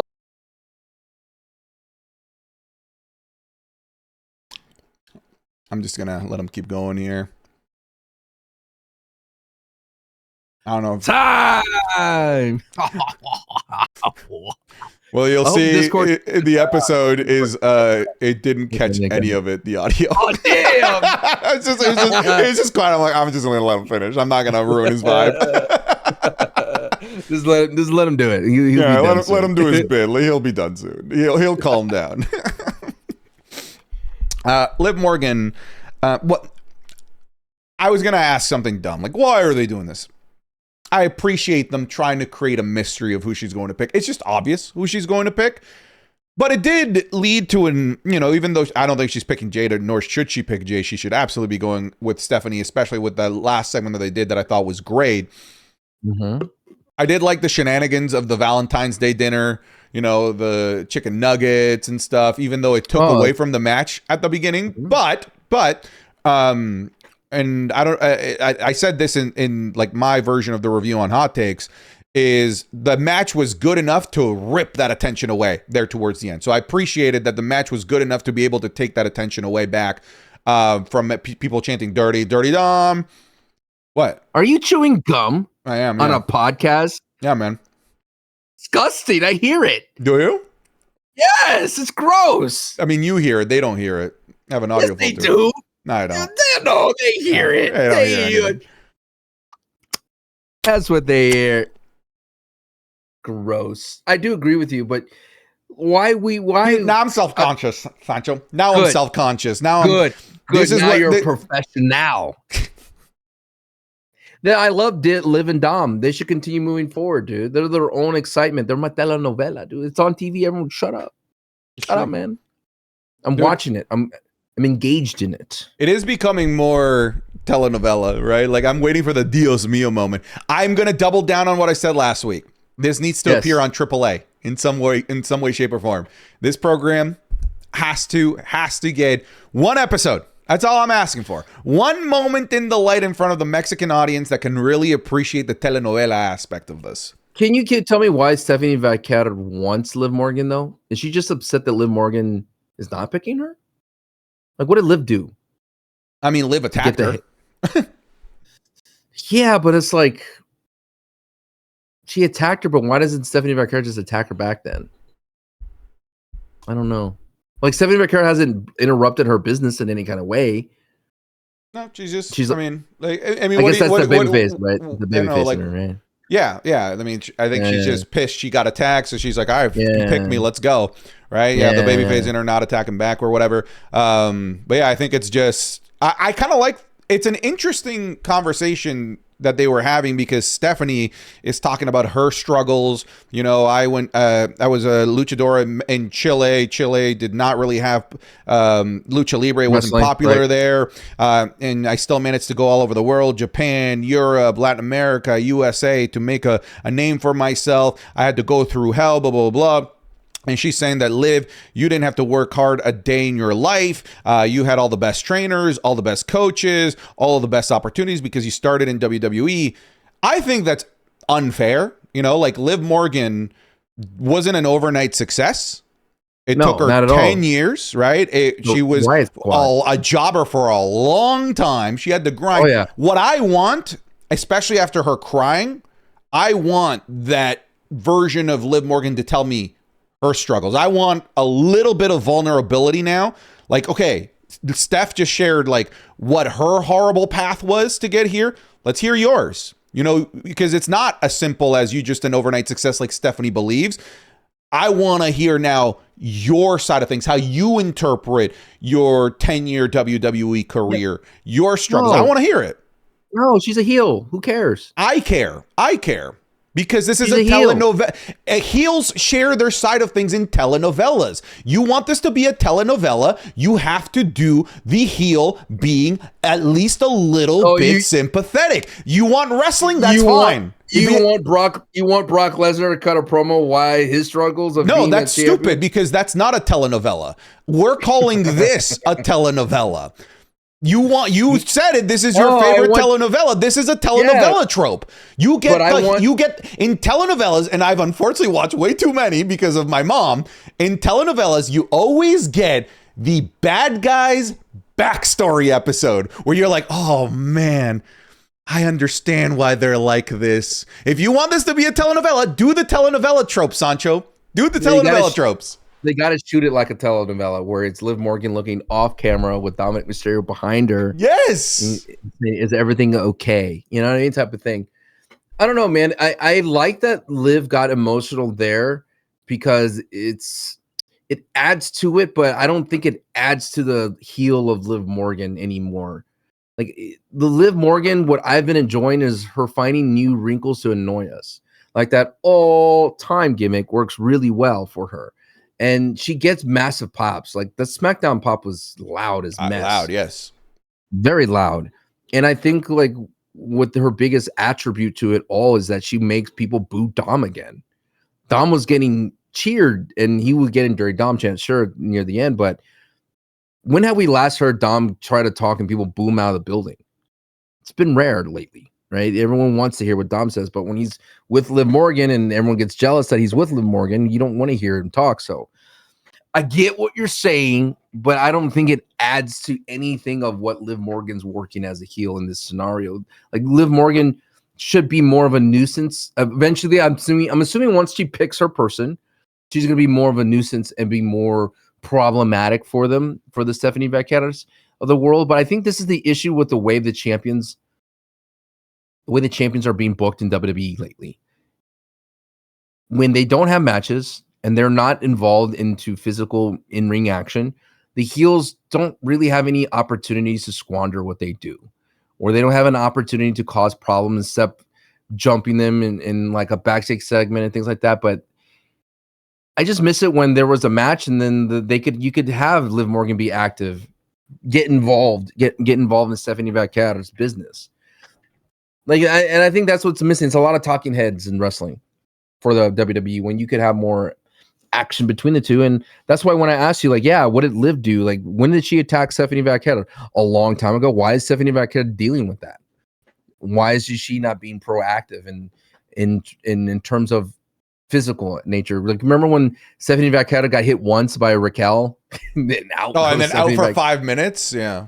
Yeah. So it's like, I just want more of the champions to present as a little bit more active, so that way there's more opportunities to poke holes on them from the heel side of things. Versus you don't want a telenovela then. You want wrestling. No, I'm enjoying it. Isn't that what wrestling is? It's a telenovela. Not always. There's certain tropes of telenovelas. Like I said, there's always the. All right, we gotta figure out what makes the bad guy, the traitor, a little bit sympathetic, and then why they became as terrible as they were. I actually think it works here just because off the back of the crying, I do want to hear that side, but I still want her to be presented as evil, as annoying, and what she is. I just think it'd be fun to get the telenovela trope of like, here's what she used to be. She actually used to be good. She used to see the good in the world. And then, Dios mío, then you get the backstory of what made her awful and terrible, and then you get to what you have out of the Liv Morgan today. That's it. This is the telenovela trope that I'm envisioning. I might be trying to turn this too much into a telenovela, but it feels like a telenovela to me. Well, that's the thing, though. She's gonna cut that promo, and she's gonna not cut it across from Stephanie Vaccara. But what if it's a pre-recorded promo and she's doing it outside in a cliffside by an ocean with the guitar strums in the background with, like you said, Dominic's flowing hair in the wind as she's telling her backstory? Sancho, you have to think like a telenovelist here. I know, but you're asking way too much of the WWE. I need them on a horse, Sancho. And they still are putting Raquel on the back burner, which is weird. I was going to ask you about that. Like, is there still a room for Raquel? It feels like less and less, right? Feels like the window's closing. If you're putting Io Sky in the chamber, not Raquel, then the door for Raquel is closed. I agree. Right? Yeah. Because wouldn't it add the stakes to Raquel being in the chamber may mean more? Yes. But, it seems like they want Rhea and Io to be in the chamber together to add that drama, which that's what they're going to do. But they did not execute that drama really well in the Rumble. There was only that moment when Io got eliminated and Rhea was like, no. Yeah, but that's not drama. That like added to their No, cohesion, right? Like, it's yeah, like, oh, they're that actually good friends and a good team. I want the drama, yeah, man. yeah. I want some drama, some friction. I don't know, man. I think like one of the crux of all these issues that I feel like we've been talking about today's pod: CM Punk, Finn Balor, Liv Morgan, Stephanie Becker, Jade Cargill, and even Drew McIntyre, is that when you choose who's going to be your opponent right out the gate, or you don't, there's a problem. I remember we talked about this so many times. Is what happens if the Chamber winner and the Royal Rumble winner had a match to determine who they pick first? Oh, like the MLB All-Star game. Winner gets a home field advantage at the World Series. That way we have like, you have a Rumble winner, Chamber winner. You could have a slight build up to like, and then it matters like, no, I really want this person. And then you could have that match. And I don't know. The only thing it would be like, then the second person it depends. You have to really be intelligent how you book it, because you don't want the second person to be just an afterthought or Bingo. leftovers. You'd have a loser, right? In that, you'd have a loser, and that creates plot A, plot B. Unless, but that's what they did already. That's what they did already. But like, if it was, let's say it was Roman, and let's say the Chamber winner this time around is Cody, then we have Roman Cody again, and then Cody could really want Drew, or CM Punk. I don't know. He wants I don't know. Yeah, and you can end those matches like with shenanigans, like Drew McIntyre gets involved and he doesn't want to face stuff like that. Like you can have layers there if you really wanted it. But I think it just solves that issue that you're having between Chamber and Rumble. This right here, this nebulous that we're in, it cuts Chamber in half, because you reverse engineer the booking of Chamber from Mania to Chamber, because X person has already chosen. And I think that's what they're trying to do by not having Liv Morgan choose anybody until we get closer to Chamber or after Chamber. Yeah. You see Ronda Rousey's returning? Not to WWE, but she's returning to fight against Gina Carano. Who, by the way, the American Gladiator, Gina Carano? I see. I only knew Gina Carano from like Star Wars. I didn't know she was like an MMA fighter. Oh yeah, dude. She's a striker. I didn't know that. But dude, Netflix is buying all of these like big exhibition types of matches. The return of Ronda Rousey, the return of Mike Tyson in the ring, the Jake Paul bouts. Obviously, like, we're bringing up Ronda Rousey because she's a former WWE superstar, WWE champion. Getting back into bed with Netflix. Who's already in that bed with Netflix? TKO and WWE.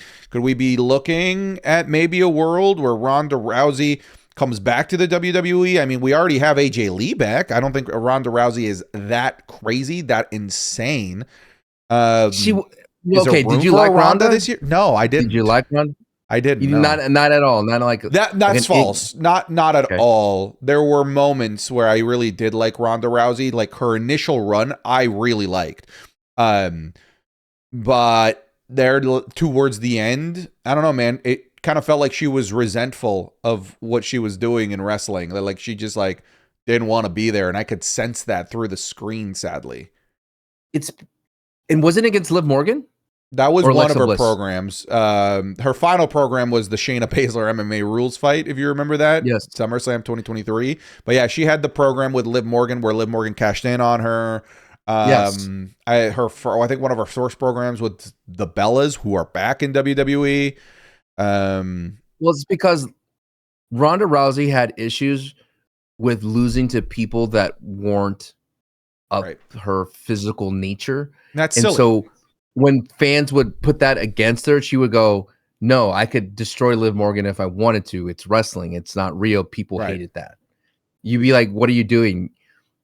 In the Vince era where kayfabe is much more protected than it is now, you're like, what are you doing, Ronda? You're literally burying Liv Morgan just because your ego is getting hurt here for no reason.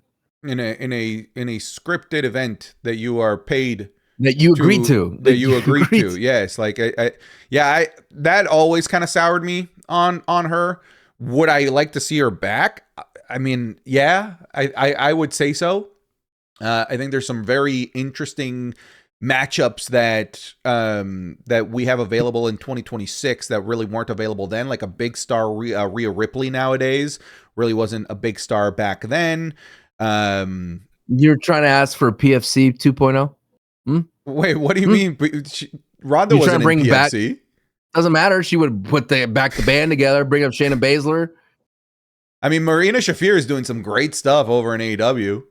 Yeah, that's what you're trying to do. Trying to bring the band together, huh? Nope, not at all. Yes, you are. I'm good with just the lead singer here, brother. I'm good with just the lead singer. Do you care? Do you care about this? About the Netflix match? Yeah. Okay, let's talk about the Netflix match, and then tell me your thoughts about maybe her returning to WWE. What kind of thoughts do you have there? I mean, it's obviously they're just two big names. I know Gina Carano is a very, very capable fighter, and I've enjoyed the American Gladiator. That was the first time she's appeared on my radar. But for me, it's just something to watch on Netflix when it comes around. The corner, like, what day is it? Oh, the Ronda and the Gina fight. I'm all in. I mean, most likely the better part of that card would be the undercard. The same thing with Jake Paul and Tyson. The undercard was so much better than the actual main event. I'd be very curious what kind of undercard we'd have for this. And do we know if it's MMA or boxing? MMA. I mean, it's MMA. Okay. All right. I'm going to watch. I'm 100% going to watch. It's not leading to Ronda coming back to WWE. There's just no way. I mean, I'd be saying the same thing if it wasn't Netflix. You've got that connection there, maybe. Okay, when's this fight supposed to take place? I'll look it up. But is this? Are you alluding to that this could be a panic pool? Yes, the WWE panics. It's exactly where I was going. What I was going to say, if this is after WrestleMania, I could see her doing something in WWE by the word of Netflix to promote this fight, like how they use WWE to promote these comedian shows, right? I could see WWE Netflix forcing WWE to feature Ronda in some capacity to promote the Netflix fight. Let's see. It's going to be May 16th in the Intuit Dome, featuring a 5-round featherweight bout between Ronda Rousey and Gina Carano, who's 7-1, in a hexagon cage, promoted by Jake Paul. Interesting. Ronda Rousey last fought in 2016, Carano in 2009. Okay, it's for sure. Pool, tickets go on sale March 5th. For sure, Ronda Rousey will appear on Raw. Not maybe there in person, but as a poster. Because they did that with all the Jake Paul fights, the Canelo fight. They will advertise it. Netflix will use Raw, their big live avenue to promote things, to promote this fight. So we'll see Ronda Rousey on Raw. I'm certain of that. But will we see the human Ronda Rousey appear on Raw? I actually think it's a toss-up. I think it's 50-50. I could see them showing her in the crowd and then make sure to tune in this upcoming weekend for Ronda Rousey's fight against Gina Carano. Could you see that? Because I can see. As of now, the Netflix Sports X account has 1 million views, and it was announced 5 hours ago. 1 million views already. There's interest in this, man. There's definite interest in seeing Ronda Rousey fight. Now, mind you, Ronda Rousey, that was back when I was really into MMA.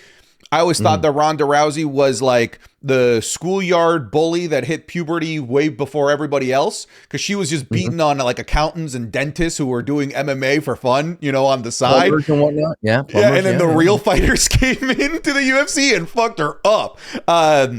So we'll see, man. If Ronda Rousey as an MMA fighter still kind of has, I think she has the aura. I don't know if she's got the skill anymore to fight in the current landscape of beastly women fighters that we have across the MMA world. But Gina Carano, I'd say the same thing about her, right? I mean, it's literally a 7-year difference from the last fight she had. Yeah. So it's like you're thinking about a lot deeper. It's just a big name. Yes. It's the biggest name you can think of. But it'd be interesting do they cross-pollinate with the WWE? And all answers show there's no stopping. They literally do bullfighting now, cross-pollination. Yes. They do Netflix comedians, all the time if there's a Netflix special. So I think what they do, honestly, I'm going to take it a clip further. She does walk down the entrance and she cuts a promo in the ring to talk about the fight. Like you have like a Michael Cole, Triple H, because Triple H and her have this history, or Stephanie McMahon. That would be a great way to keep Stephanie McMahon. Oh, right. The Stephanie McMahon podcast. There it is. I think that's the play, right? I think it's probably the Stephanie McMahon podcast that they use to cross-pollinate and promote. What's that show called again? What do you want to talk? Oh no, that's Cody's. What do you? I don't remember what Stephanie's show is. I know that they plagiarized my Surfshark ad, but aside from that, I don't know what it's called. What's your story, dude? Dude, just watch Wrestling is Cool. It's way better. That's a podcast generator name right there, dude. What's your story? So because you would go with my guest Santi, and so what's your story, Santi? So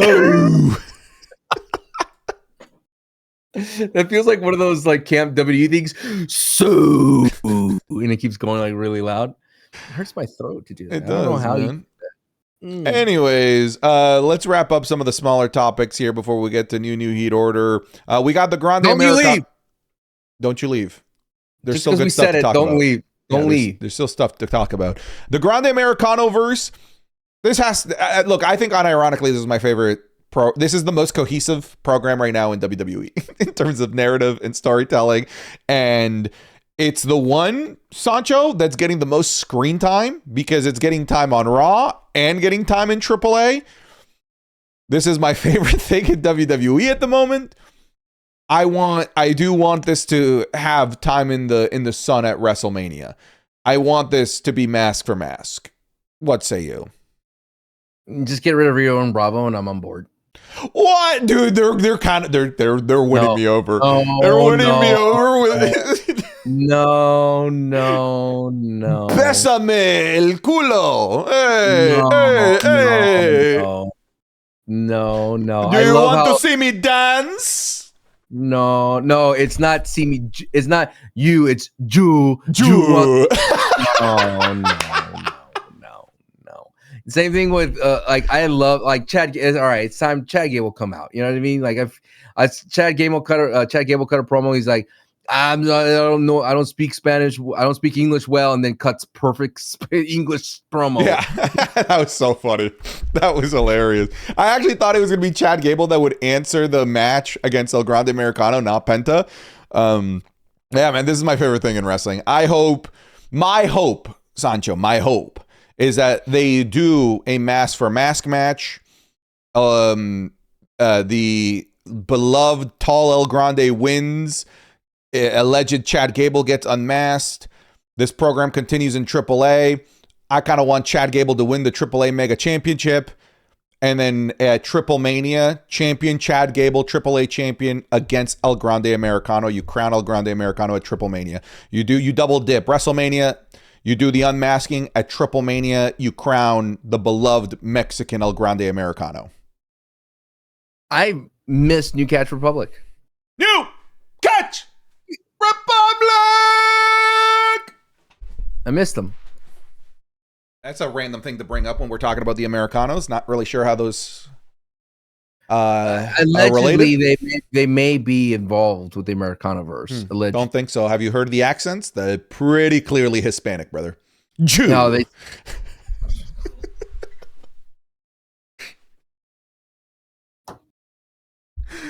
I hate it. I love it.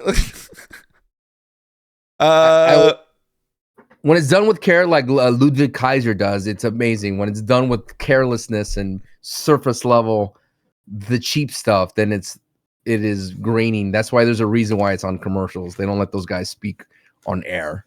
It's true. That's true. I think the speaking would probably work better in the actual AAA show than on the main roster. I think it would be more received well as parody by the Mexican crowd proper.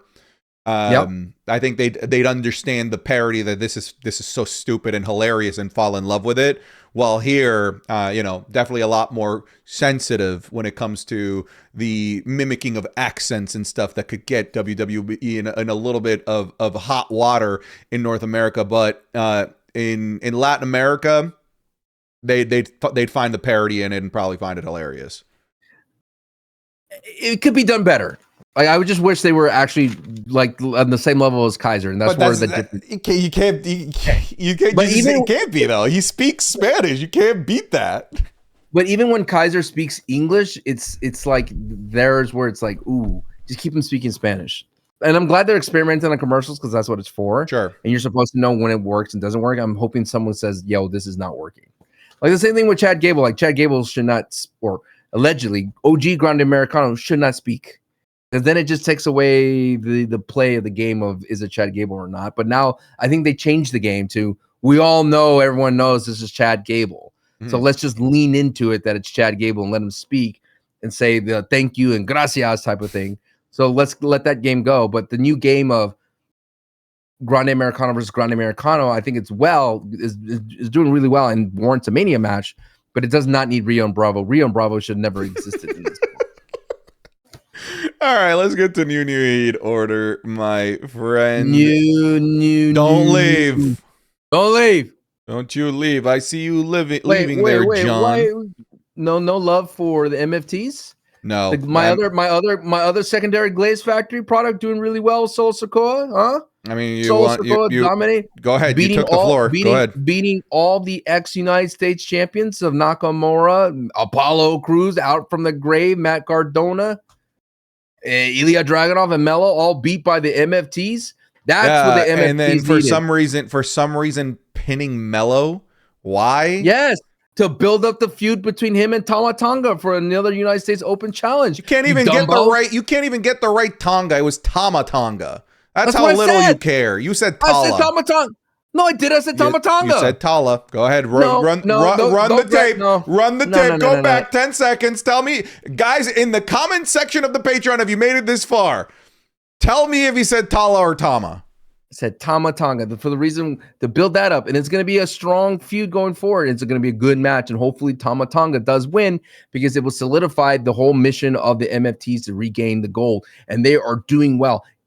Can you imagine a world where they finally gave the MFTs an exciting wrestlers to go up against that they actually look great in? Yeah, but you don't need Carmelo, who's been JC. You don't need Carmelo getting pinned here. You don't need Carmelo getting pinned to set up the match against Tama. He does open challenges. Not anymore.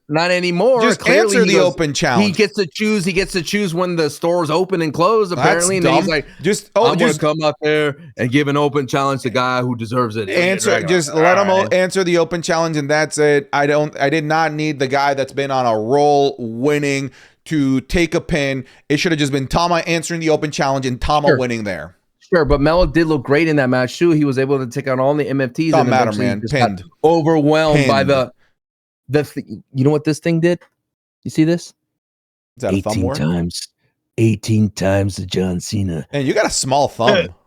No, I don't. That's a tiny thumb, brother. No, it's not. You got a dainty little bitch boy thumb. No. All right. I haven't done this in a while. Sound like a PS2 sound effect of taking damage. Like I'm in the corner just eating damage. And like you put the controller down. Mom, I will take out the So yeah, love for the second glazing of Solo Sokoa. Solo looking really nice. Very nice. Okay, new heat order. Would you like to put Solo at number 1 then?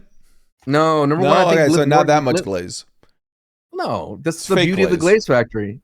No, it's the beauty of the Glaze Factory. We don't go all out. For those of you who know, the new heat order is the buzz, the excitement, what we're getting into, what we're excited to see next time around. This was the last week's new heat order. Julia at 10, 9, Randy Orton 8, the Americanaverse, number 7, Stephanie Verker, number 5, number 6, Cody Rhodes, number 5, LA Knight, number 4, Liv and Dom, number 3, Javon Evans, number 2, Drew Mack, and number 1, Bad Bunny, after his Super Bowl performance. Where is the new heat order going this time around? You know what? I got to give props. I don't think he's high in the new heat order. Logan Paul came out, was the mouthpiece, got boozed as the Vision's mouthpiece, and that's what you want for the Vision. You can't have Paul Heyman out there because everyone likes to say Paul Heyman, and they like to. And then he'll introduce the Vision for the 80th time in a row. Okay, what could we throw maybe Javon at number 1 this week? Yes, the youngest to ever be entered in the chamber. Mm-hmm. I'd be down for Javon at numero uno. Javon Evans, and number 1.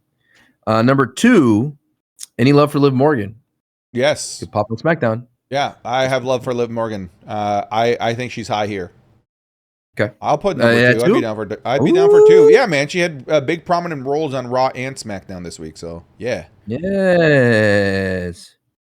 Jade Cargill, not the number 3, but like, what about her in the 10? Like in the top 10, somewhere in the top 10. I could put Jade at 8. All right, let's toss. Yeah, okay. Yeah. I mean, great match with Jordan Grace. Any love for Jordan though? Yeah, I'd say love for Jordan, but I don't. Yeah, I'd say like right below Jade. I thought she was great in that match. She looked awesome. How about a 10? Sure. Okay. Go ahead. 10. Okay. So far. Any love for Finn Balor? JD returning? We didn't talk about JD. JD looking great. We could put Judgment Day, like the fellas that are kind of back together. I could put him at 5.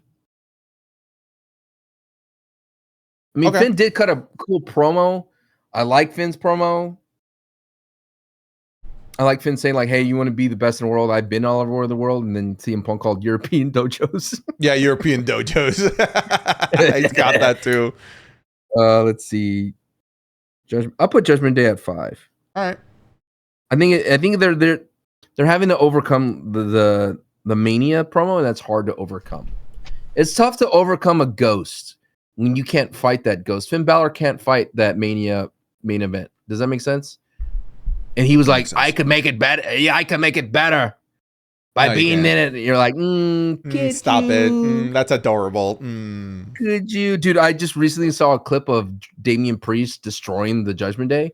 Remember, it was like Dom, JD. They're all running to the ring, and Damian just big booting everybody. them. Yes. Yeah. What about Cody or Drew? It was a hype main event, but it was pretty like, I can't believe Cody pulls it off. It was exciting. It was edge of my seat in that main event, but it was a pretty formulaic choice to have him be in the chamber. You don't think Drew McIntyre's stock goes down? Yes, of course it does. His attack didn't work.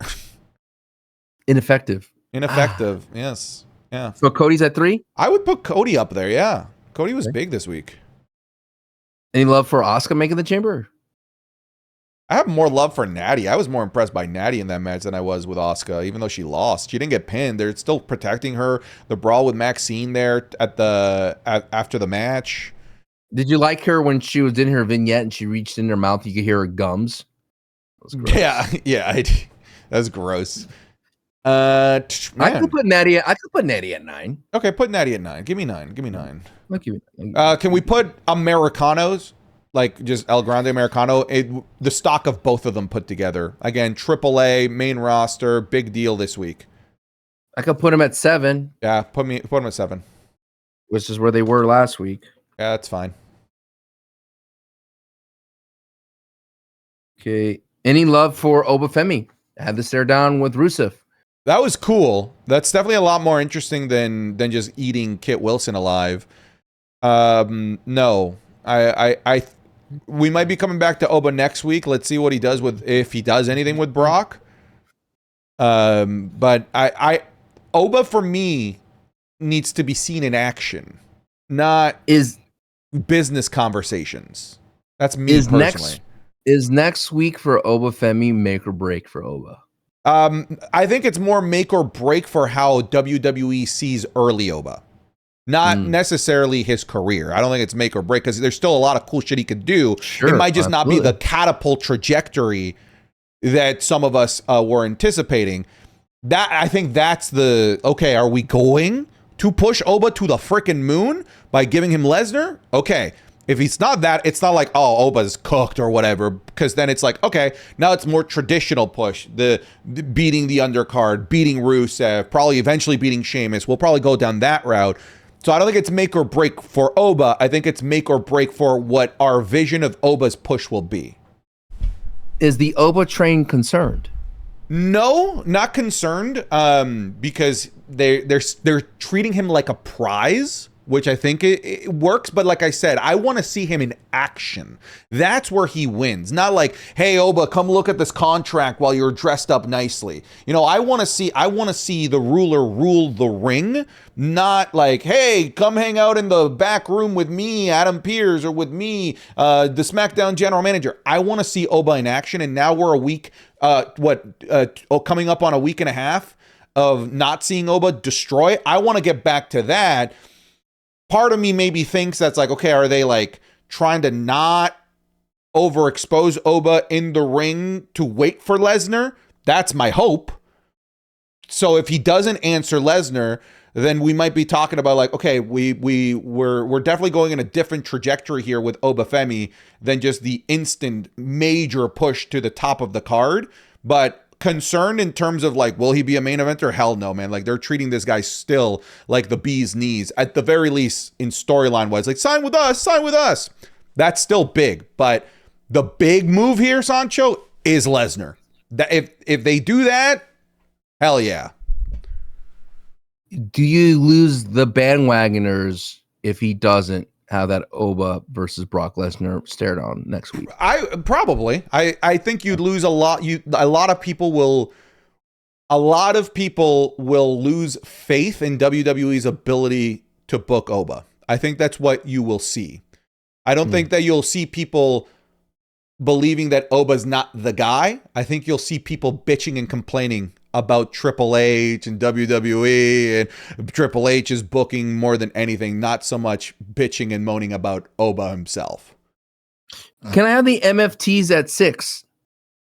I mean, you're asking so nicely, so I can't say no. Thank you. Yes. Now, I know LA Knight came out, had a banger line about broccoli-headed biatch. That was not a good line. That sucked. That was straight up like, that was, dude, I said this in the review, patreon.com/Santi's app. Like, that was up there with like your YouTube channel for 12-year-old girls. It's like he doesn't realize that Logan's 30. The broccoli hair thing is for like the Gen Alpha 15-year-olds. That's not Logan. Logan's not a broccoli headed kid. It's LA Knight just for some reason sees Logan Paul as like a 16-year-old guy that makes videos for little girls and has broccoli head. That didn't land with me at all. I criticized it pretty heavily in the Raw review, but so I said the promo was awesome. Okay, number 4. Then I'll go with the Vision. I'd have LA Knight over the Vision, man. What? I love the Glaze, but the Glaze, we are true with the Glaze. The Vision needed that win badly. I forgot they won. I actually thought that LA Knight won. I forgot the Vision won. Bronson Reed got. You're right. That was big for. I think that was more big for Bronson than it was for the Vision. He's gonna go. He needs that momentum going to his qualifier. Yeah. Okay. The Vision, the thing with the masked man. They opened Raw. It was entertaining.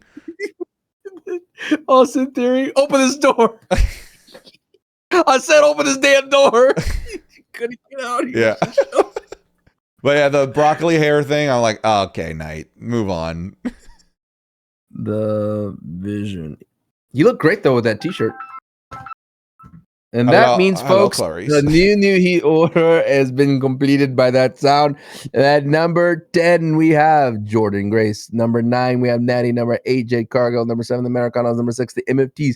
Hey, have you bought into the MFTs yet? Not the NFTs. Now, number 5, Judgment Day. Number 4, The Vision. Number 3, Cody Rhodes. Number 2, Liv Morgan. Number 1, Javon Evans, the young OG. You know what? I'm hoping other people, ask your friends, your other fellow fandom, what do they think of the idea of Drew and Javon main eventing Mania? Like that's a interesting question because anybody that's in the chamber could technically be the main event of Mania. I mean, the odds aren't 0, right? They're not 0.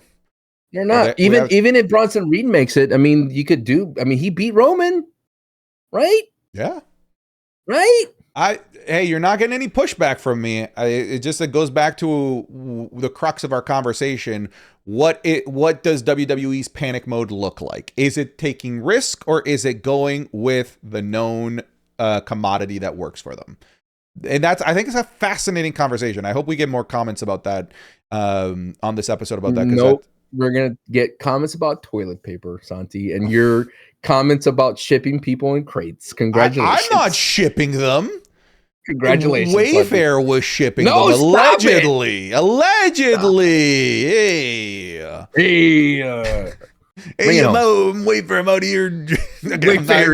Wafery, all right? That's not what I was going to say. All right, I know you weren't. All right, folks, thank you so much for watching this episode of the Wrestling is Cool podcast. An extra special thank you goes out to our $15 patrons. They are the producers of the show. So a huge shout out goes to Chargers, Our Posters and Frauds, Aiden English Voice, it's Oba Femide, Toasty, Ayo, Salguero, Active D4C, Abreem Zuda, Alex Regal, Alex, Alfie, the Chosen One, Alvi Walfi, Amalek, American Nightmare, Cody Lander, Anthony Blaze, Antonio Arjona, Antony, Eric's, Ariel Pacheco, Arrogance, Ashley, Ashlyn Poole, Ozzy, Kingslayer, Bailey Saunders, Beans, B Hostile, Big 40, Maddox, Blendo, Blue Cord, Bluefish, Bradley, Braden Primo, Brody Cyphers, Brian Gallardo, Bubba, the Big Fella, Bunny Swag, Cameron Warren, Cameron Talks WWE, Cameron Whittle, Ken Gunther, Retire Sancho Please, Carlito CB, Chad, Chainster, Chandler Swinford, Chris Butner Lucas, Chris Kyle,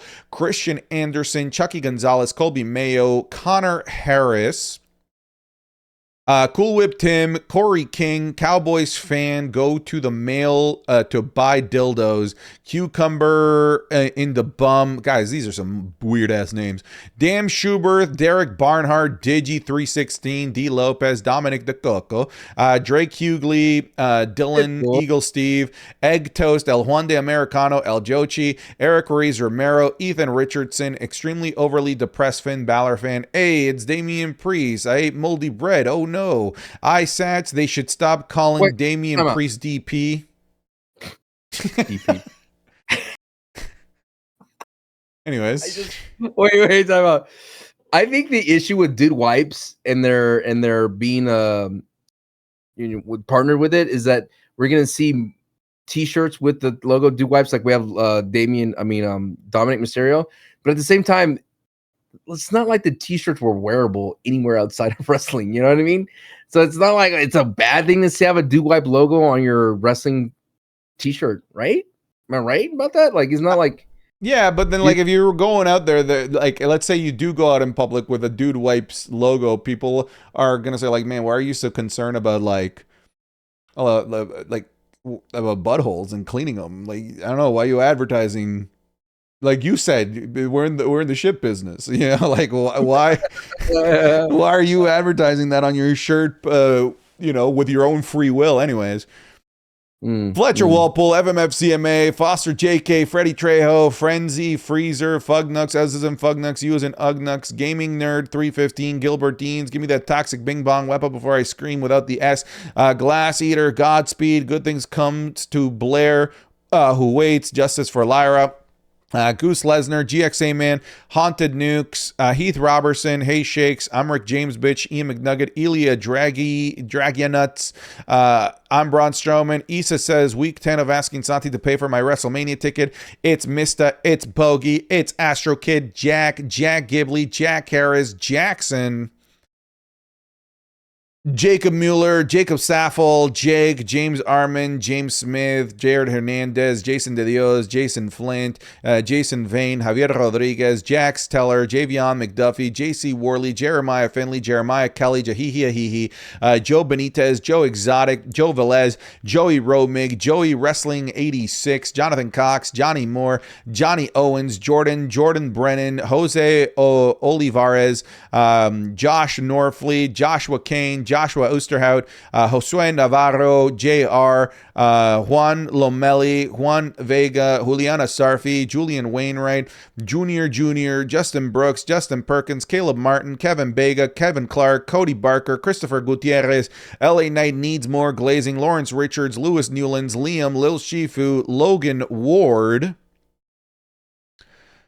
Look, it's Pac-Man, Wepa, Luis Jimenez, Luisito El Calvo, Majed, Mal de Sol, Ruka Glazer, Mark, Marnie YCSM, Mason, Matthew Oberg, Matthew Watkins, Mossy, me versus Rhea in the bedroom Punjabi prison match, Mackay, Meredith Lee, Michael Morname, Michael Paz, Michael the Third, Michael Vera, Miguel Paredes, Minoru Suzuki is goated, Muhammad Albanai, Mr. Gibby Fresh, Zap, Nathan Tully, Nicholas, Protopapas, Nicholas Kyle, Nahilas, NyQuil Pad, Noah, Nuruddin was Nuruddin, okay, Obi Nobi, Oil Up Now, Santi, Old Man Rican, Oliver Hammonds, Omar Ghazawi, Oscar MZ, OV1 Kenobi, Papa Bear, Pat R, Pat McMark, Peyton Muscleman, Frody, Prince Vegeta, Puppet Spanker Johnson, Randomly Chosen, Randog, Rangadog, I don't know, Rainier Neko,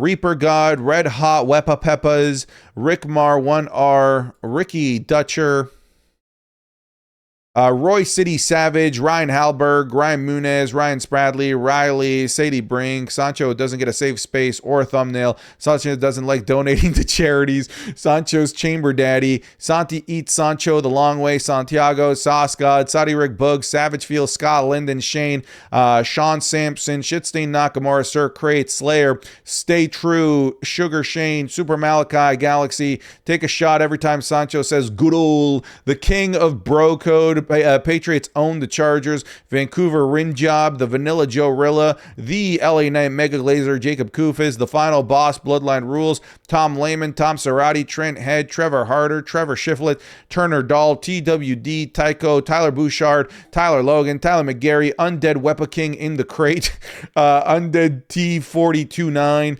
Unknown Zero, Vacant going over LA Knight, Venom, Verzo, Void Z, Wade, Juan Pablo the Third, Wayne Heiser, Wayne 082, Wepa Group LLC, White Mexican Wody, 1273, William Newton, W. Kelly FM, Woo Woo, Wepa, you know it, Wrestling is Cool Podcast, Santi Zap, and that. Zach Zmira, Yo Girls Side, Young Shmee, Zach Griffin, Zachary Rhodes, Zach Butcher, Zay2K needs Santi to oil up, Zeke loves Zergzito, Osaka, Justin Case, and gracias. Thank you guys for watching the Wrestling is Cool podcast. That's a big number of $15 patrons. That's more than we've had in a very, very long time. So thank you guys for your support. You guys take care. Be wonderful, amazing people. I'll see you in the next one. Goodbye, everybody.